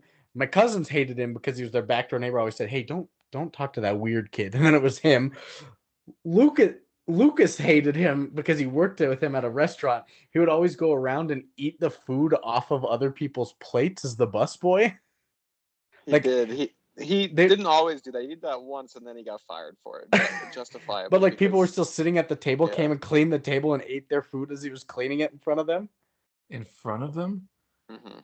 That's He's a crazy. big old idiot. How does I've Alex definitely know like him? stolen a bite of cheesecake that was untouched when I take it to the bag. No, like Yeah, But I've that's never fine. eaten in front of the table Yeah. that I'm cleaning. What? their food that they've already Psycho. eaten too. Like, Yeah. Not even Beware. like. Oh my god. Get like a bite of his burger. how did Like, oh, Alex nice. know him? I don't know how Alex knows him. She's I think not- she knows him, and everybody hates him for like a different reason. It's just crazy. It cracks me up Hope that you- hope you're a the one person you hate isn't like really evil or like wronged you or betrayed you. He's just like stupid. annoying. So dumb. He's so the dumb. goober from the 90s sitcoms. He's so dumb. All right, Lucas, half of your quotes. Or Scooch. Squeegee. Squeegee. That's what it was. Um, God. I'm gonna go backwards here. So at the very end, when Crocodile Rock was playing, I laughed because I thought he said, "But the biggest dick I ever got." So that was one of my quotes. Well, that's what Constance Wu said. That's what Elton John said. This is Gay. the theme of Just the in movie. case you didn't know. Gay vampires. This He's is a one gay of the vampire. one of the themes of the movie. I think it's Josh who just says, because like, Lyle, you have to sing. It was kind He of doesn't. He does not need to sing. No, you He don't. did. You're already standing up and looking sad more than any crocodile in the history has ever done. And they've been around for hundreds of millions of years. Since Do dinosaurs. more. Yeah. Do more. Come Say on. I think you guys might have had this too. It's just the absurdity of this crocodile movie. When they're at the zoo visiting the imprisoned Lyle, the kid says, like, they know how to take care of him, kid. And he goes, and why aren't they giving him pork and rosemary Valaven or chicken Milanese with a dolce salsa verde? No, I missed that. I was in my fugue state at that point. I did not see That's that. amazing. Yeah, it was just shows like, why are we even cheering for this family? Like this upper class, fucking spoiled ass little kid. They should be bullying him. Yeah. I think he learned. I think the implication may have been he learned that from Lyle and the dumpster diving, because he did say before Lyle he'd only eaten like bagel bites because the mom had like given up cooking to be healthier. Yeah, she had multiple cookbooks or something. Yeah, but she like stopped writing them and stopped doing the cooking thing so she could be healthier and spend more time with him. So I think he was like very sheltered until she was, like, eating Lyle showed him. Yeah. It's a confusing dynamic. I don't get it at all. Go ahead, Brandon. All right. I have a lot of Seth quotes in here, so I only have like 6 from the movie. I was talking a lot and wincing. The first one is Javier Bardem doing his little tongue twister. 10 tiny typists tripped through the tunnel. 10 tiny typists tripped through the tunnel. Tripped through the tunnel. Tripped through the tunnel. 10 tiny 10 tiny just over and over again. And then he steals a shrimp. This one was weird. Just watch it on sweep like everyone else, pumpkin, because Josh walks through the middle of like a middle of the hallway dance video or something. Oh yeah. This is from Mr. Grumps. Do you even know how dangerous irritable bowel syndrome can be in a cat as valuable as Loretta? Never thought those words would ever be said. Yeah. But not that valuable, I guess. I don't know. Josh talking to Lyle. Here's my like an ocelot. Here's my +4 strength card. It's my most valuable card in my deck. Stupid. Fuck that thing. And then this one wasn't said. It was actually written on the glass case note when he was pretending to be stuffed up in the attic. But on it, there was like a typo that Hector had like crossed out. It was, "This is my crocodile. Please take care of him. Cordially, Hector." That's kind of funny. Yeah, crocodile with just a line through it. I want to get new paper. Yeah. All right, Seth, finish yours off. All right. One of them, the subtitle, actually, in the same vein of your thinking there. I think it's the mom humming. It just says in all caps, humming, "Rip Up the Recipe" in quotes, like it's the name of the song, but it's like the one they just wrote. Like we're gonna like the know? dad's supposed to know that. Yeah. Like anybody reading the subtitles is gonna know. Oh, oops! I just backed out. This is from Josh towards the very end of the movie when Hector is cornering him about breaking Lyle out of the zoo. He says, "There is no magic, Hector," after spending, X amount of time with a singing crocodile. Live in the real world, buddy. And last quote is... Well, this is 6. You said you only had 5. Well, the subtitles was a quote, okay. quote unquote. Nice. Last one is from Javier Bardem. Don't know his character's name. Hector. Says, "Does he have an agent?" Talking to the beatboxing rattlesnake. "No, sir, he does not. He's a snake." Hector, I hardly know her. God damn it. He hecked a woman. And then he freaked it. Lucas finishes. Does he have an agent? No. Of course not. Magic Also, doesn't I'm exist. 9. Yeah. Agents don't exist. At one point, someone says living is a dangerous business, which just made me think of Ishtar because they have that song that goes, "Tell them the truth can be dangerous business." That I just told Seth that I added Ishtar to season 6 towards the end of it, so it'll be in there. You're welcome, I will fam. go hard. Yes. That is a quote from Hector because I have it. "Who wants to be safe? We are here to live, and living is a dangerous business." Like a decent actual quote. I was regretting not writing that down, but I'm glad somebody did. See, true, so they don't go hand in hand. I have another subtitles one too. It's just that Stevie Wonder's Sir Duke playing upstairs. It's a pretty descriptive subtitle to set the scene. When they're arguing about, I love Sir Duke. When they're arguing it's great. about whether or not Lyle can stay, the kid says, "Well, yes, they have a taste for human flesh, but he wears a scarf. He's different. He's a metrosexual." Yeah. This is. God, metrosexual cracks me up. It's a funny concept. It is. You don't need that word. This one is from Mr. Grump's terribly named character. Just have any sort of nuance to your movie at all. I beg you. But he says when they're moving in, he says, "I'll be watching them, and my lawyers will be watching them too, and then you'll be forced to sell." And they're like, "You just met these people." It was immediately, he's like, "And take that stupid ass kid you got, that ugly ass stupid kid that I hate." Yeah. Real villain, Mr. Grumps. Who would have seen it coming? Did you write to the thing about the school kicking them out of the city? No. Oh my God. What does he say? Mr. Grumps is talking about like, I'm gonna show your school that you have a crocodile, and they're gonna kick you out of the city. They can't do that. The mayor, I don't think, can do that. Education, yeah. Yeah. This isn't like martial law. My last one is an Alex quote, because she sat here and watched part of the movie with me, and it's when Josh gives Lyle the Pokemon card at the beginning or whatever, and she goes, "What's he gonna do with that? He's a crocodile." Yep, exactly. All right. Mine. You took my one remaining quote from Hector. The gonna give it back. Living is a dangerous business. So I've only got Seth and me quotes. My one me quote is based on a TikTok because he's on the phone. The dad's on the phone with the mom when she calls him back, and he's like, "These inner city kids are a lot of energy." And I sent a TikTok to Seth and Marina about this guy that was bowling, and it's like always bowling next to non-bowlers, how it feels, and it's just a bunch of black people, non-bowlers. So the comments went crazy, non-bowlers. So my quote is, "Thanks. These non-bowler kids have a lot of energy." These city kids. Urban teens. The urban youths. There's another one when Hector comes back in to see Lyle all grown up, and he's like turned his back to him before he starts like tapping and shimmying. Yeah. And Seth, in an Andy Samberg backseatsman skit voice, goes, "You abandoned me." Have you seen the Backseatsman, Lucas? Oh, you need to watch on the Backseatsman? I haven't seen Shawn on the Backseatsman. You fucking fool. You need to watch that. Is it SNL skit or just Lonely Island? Lonely Island. Andy Samberg, Lonely Island before they got on SNL. Yeah. Like, real early shit. It's so stupid. It's so funny. Next one is at the beginning when Teenage Wasteland. Lyle's like shivering like crazy, and he's like cold and he won't sing, and such just goes, "He needs a heat lamp, you idiot." I was pissed, dude. I love Reptiles. I've owned several. And then the last one that I have here is when the mom is, after she got done on a rowing machine and looking through the old family videos. Yeah. You see that Josh is like a toddler during their wedding, and he goes, "Whoa, baby out of wedlock. Talk about a bastard, eh?"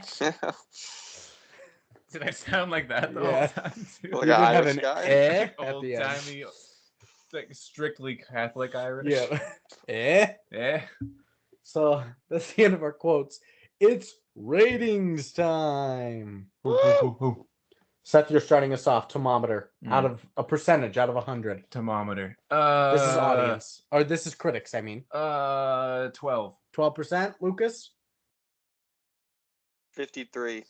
Oh shit. To 71. What the fuck? Critics? Critics gave this a 71% on tomato meter. Came true. Cape Fear. Chill out, Theo.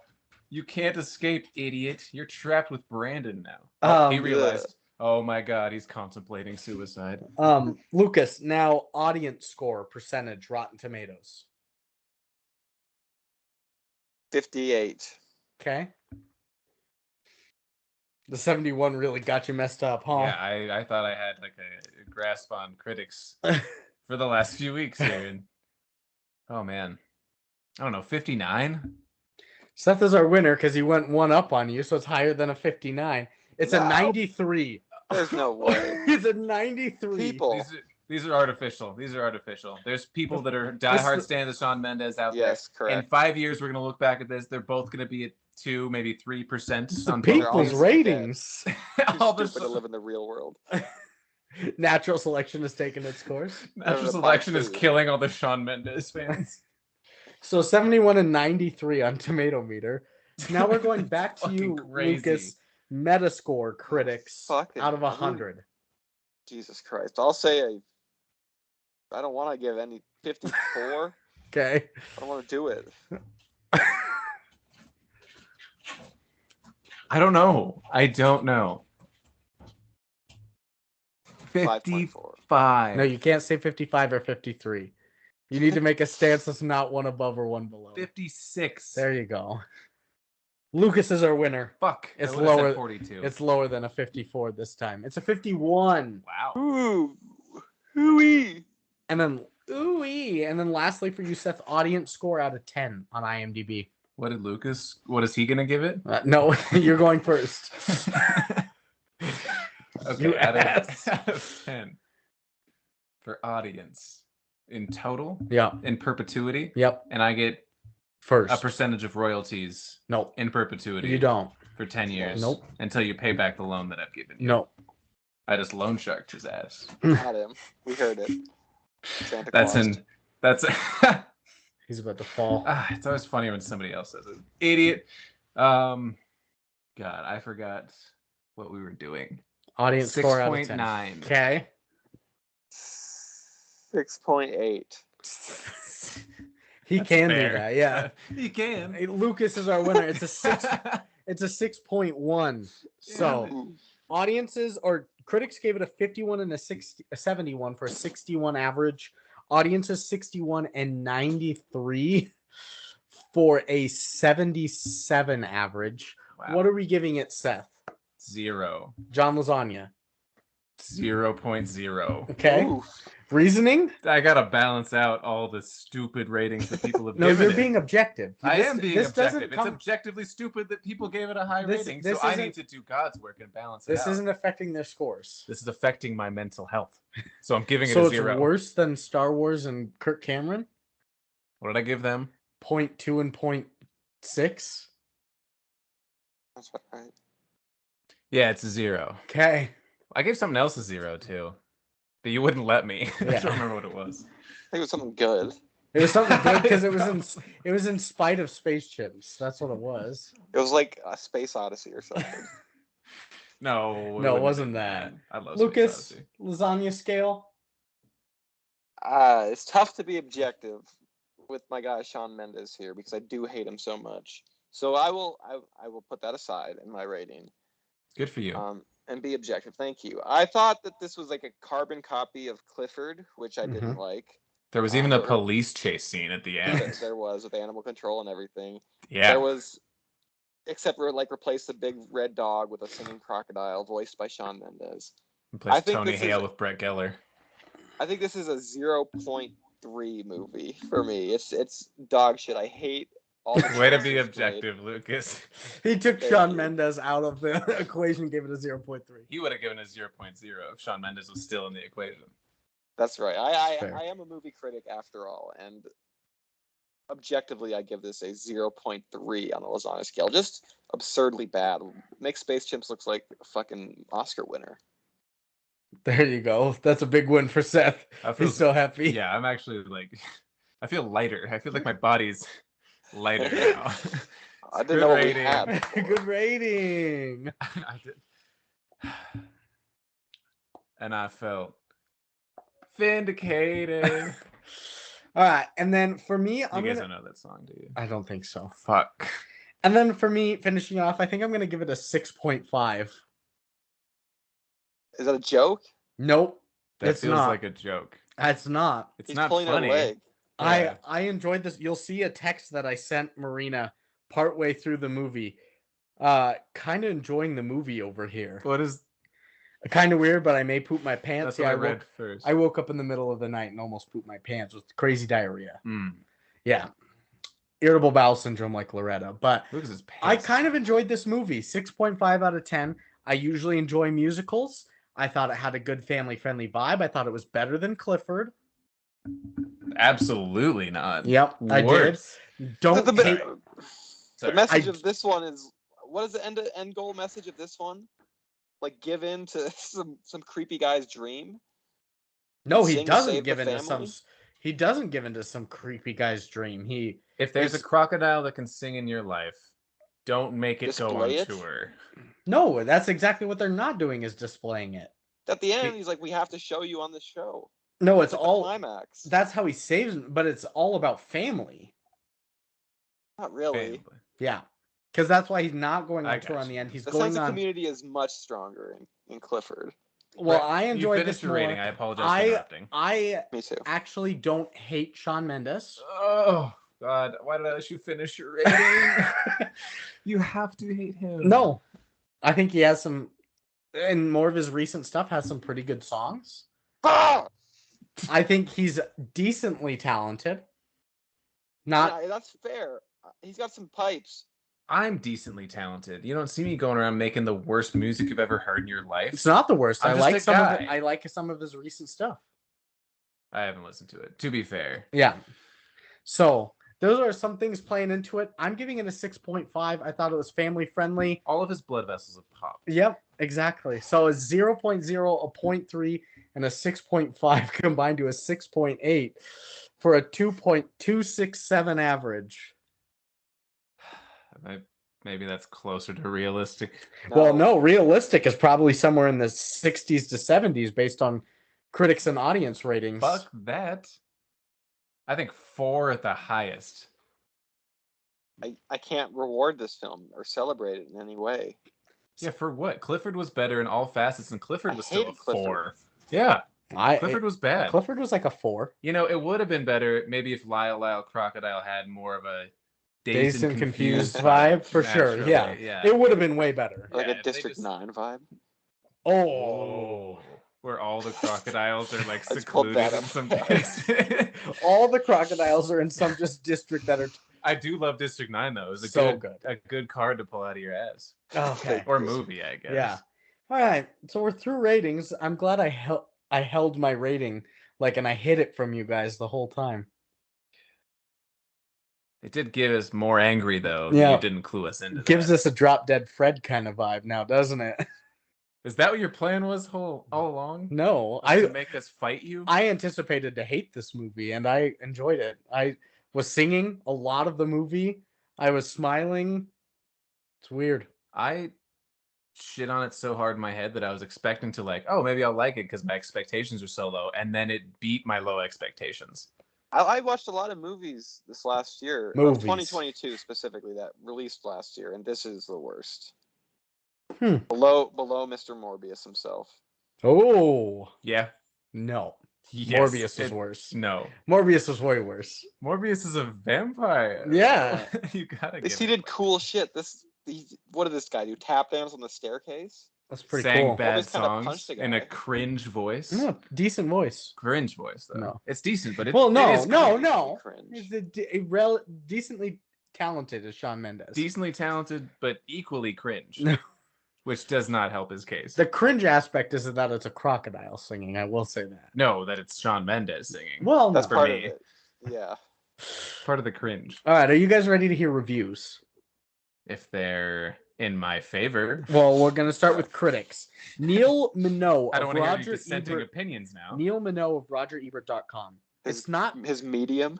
Yeah, it's not quite up to the Paddington level of movie adaptations of classic children's books, but it is a warm-hearted family film with great musical numbers that will make another generation of kids hopefully search for the attic on the chance that they might find a singing crocodile. 3 out of 4 stars.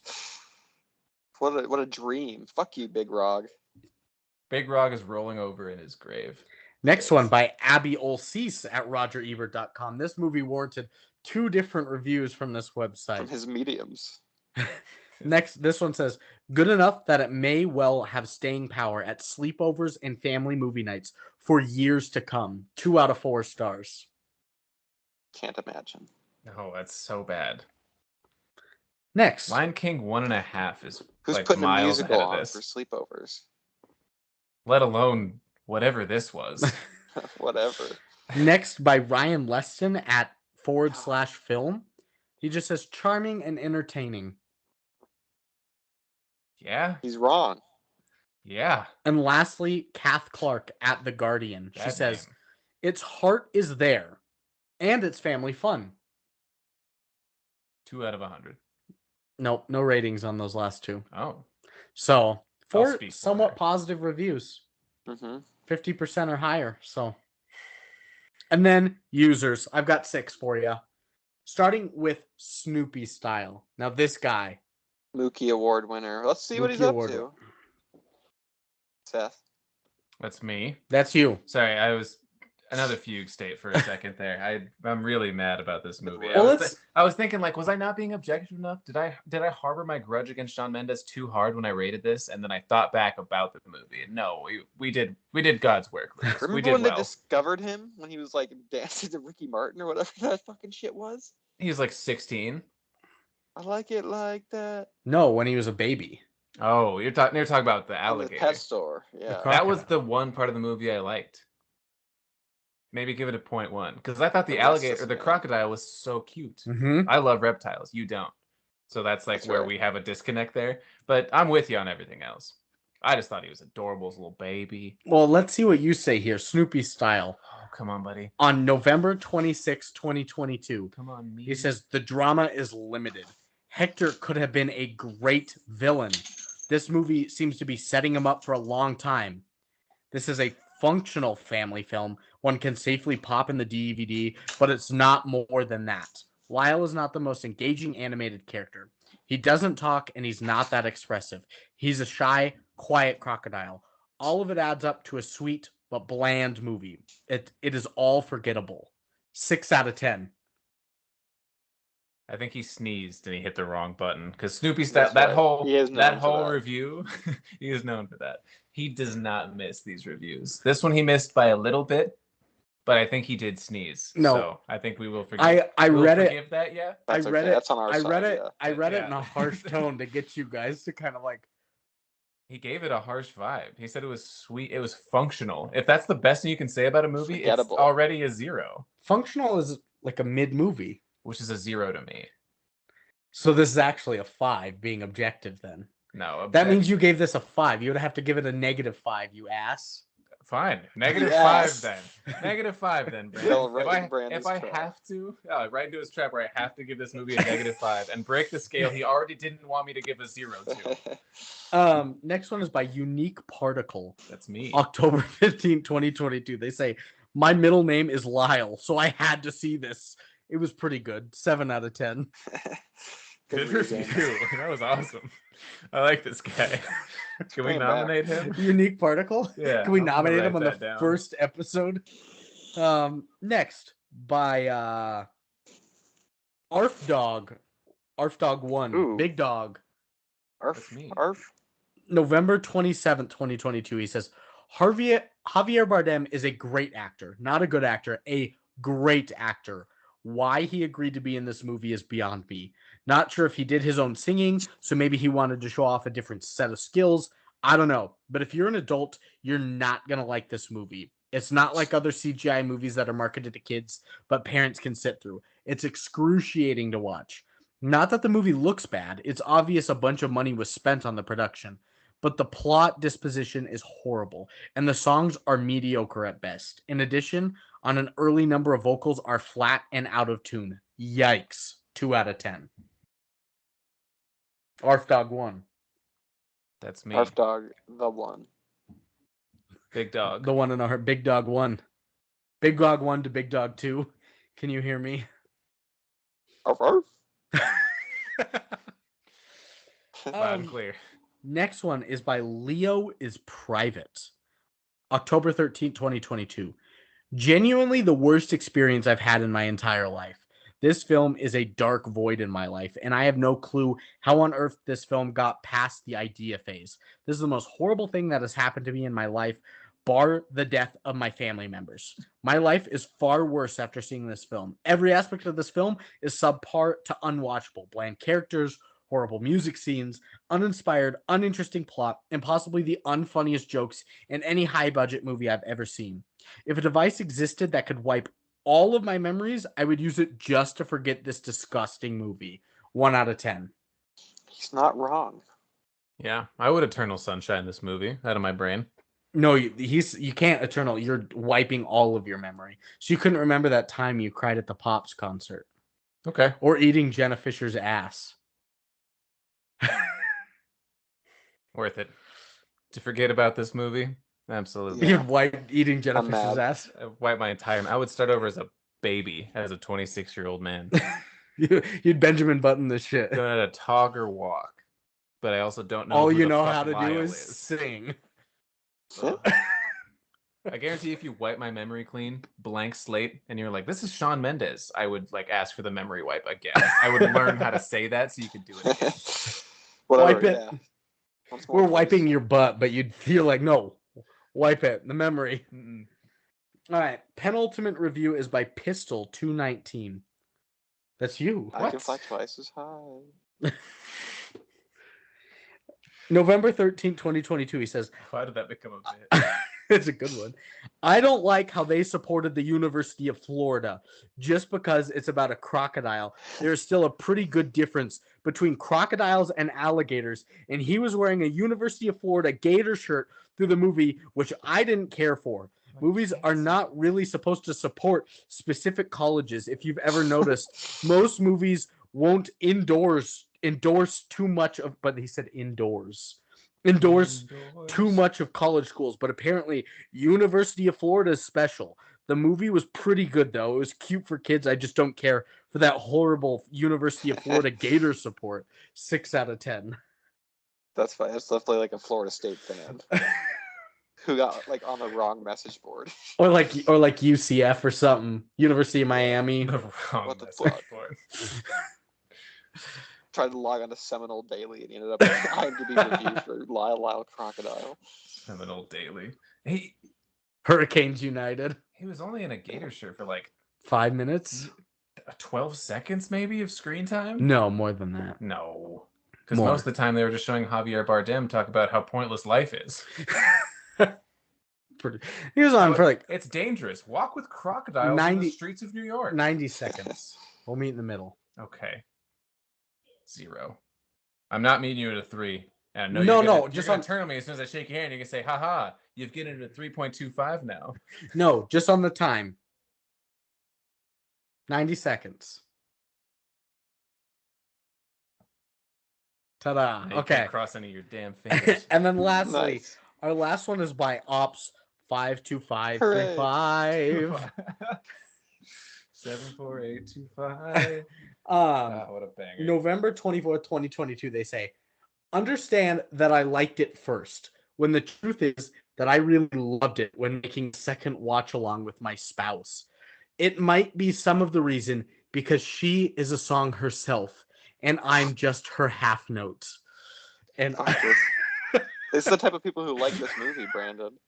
And I haven't even heard the story about Lyle Crocodile. My mother really wasn't a good book reader, so if you lack the telling talent, then show this well-made, hugging, and ever so koozie story about the singing crocodile and his friends in New York City. A marvel of gold-glowing cinematography, very entertaining musical score, and ditto acting makes this one of the greatest films made in 2022. And remember that I am a grumpy old man that has a rather cruel kind of squeamishness, but they handled me with its magics this time. A fair and square 10 stars from Tacom, 10 out of 10.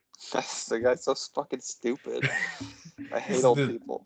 Who you're aligning with, Brandon? This is the side I literally put this in here. I'm so old that you think my opinion doesn't even matter anymore. Well, sir, I hate to tell you the bitter truth of all this, but it really doesn't. Right. You gave Lyle Crocodile a 10. I'm never listening to somebody over the age of 50. The thing is I put this in before watching it, and I read old people for me, expecting it to be bad. I read Marina this one, and I was like, Lucas and Seth are going to gag it, though, when the truth is that I really loved it when watching a second. It might be the reason because she is a song herself and I'm just her half note.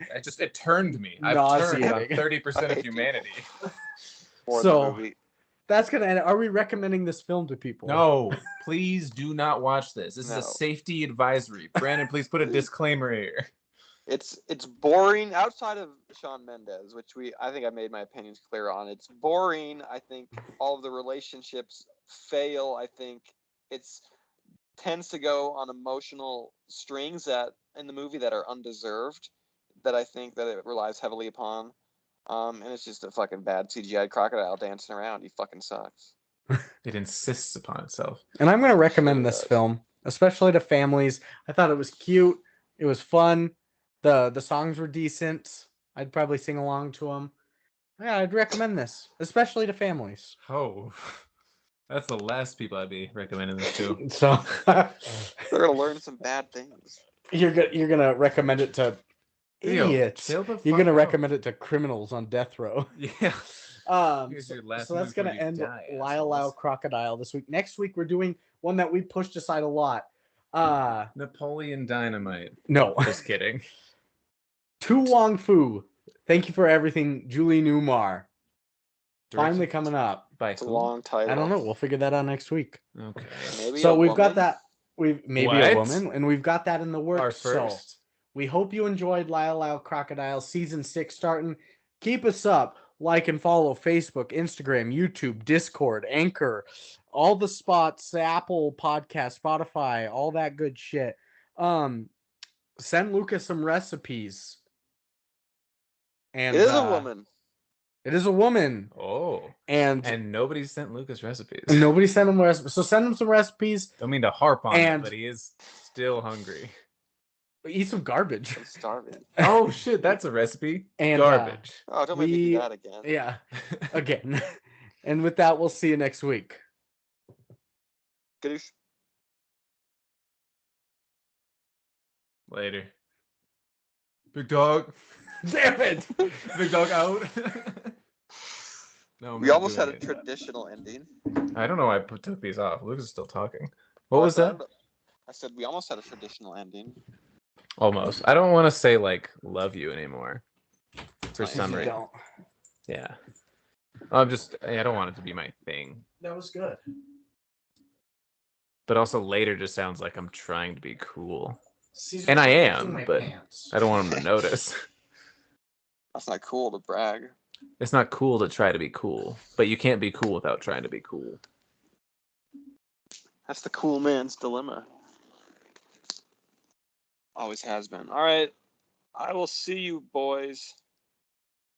Oh, it looks like he froze anyways.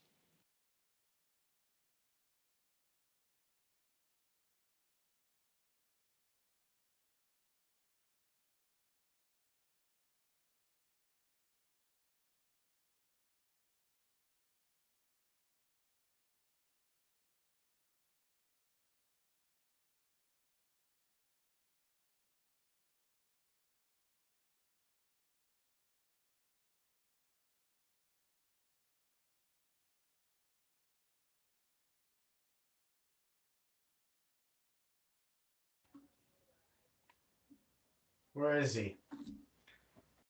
Message him. Lucas? Yeah. All right.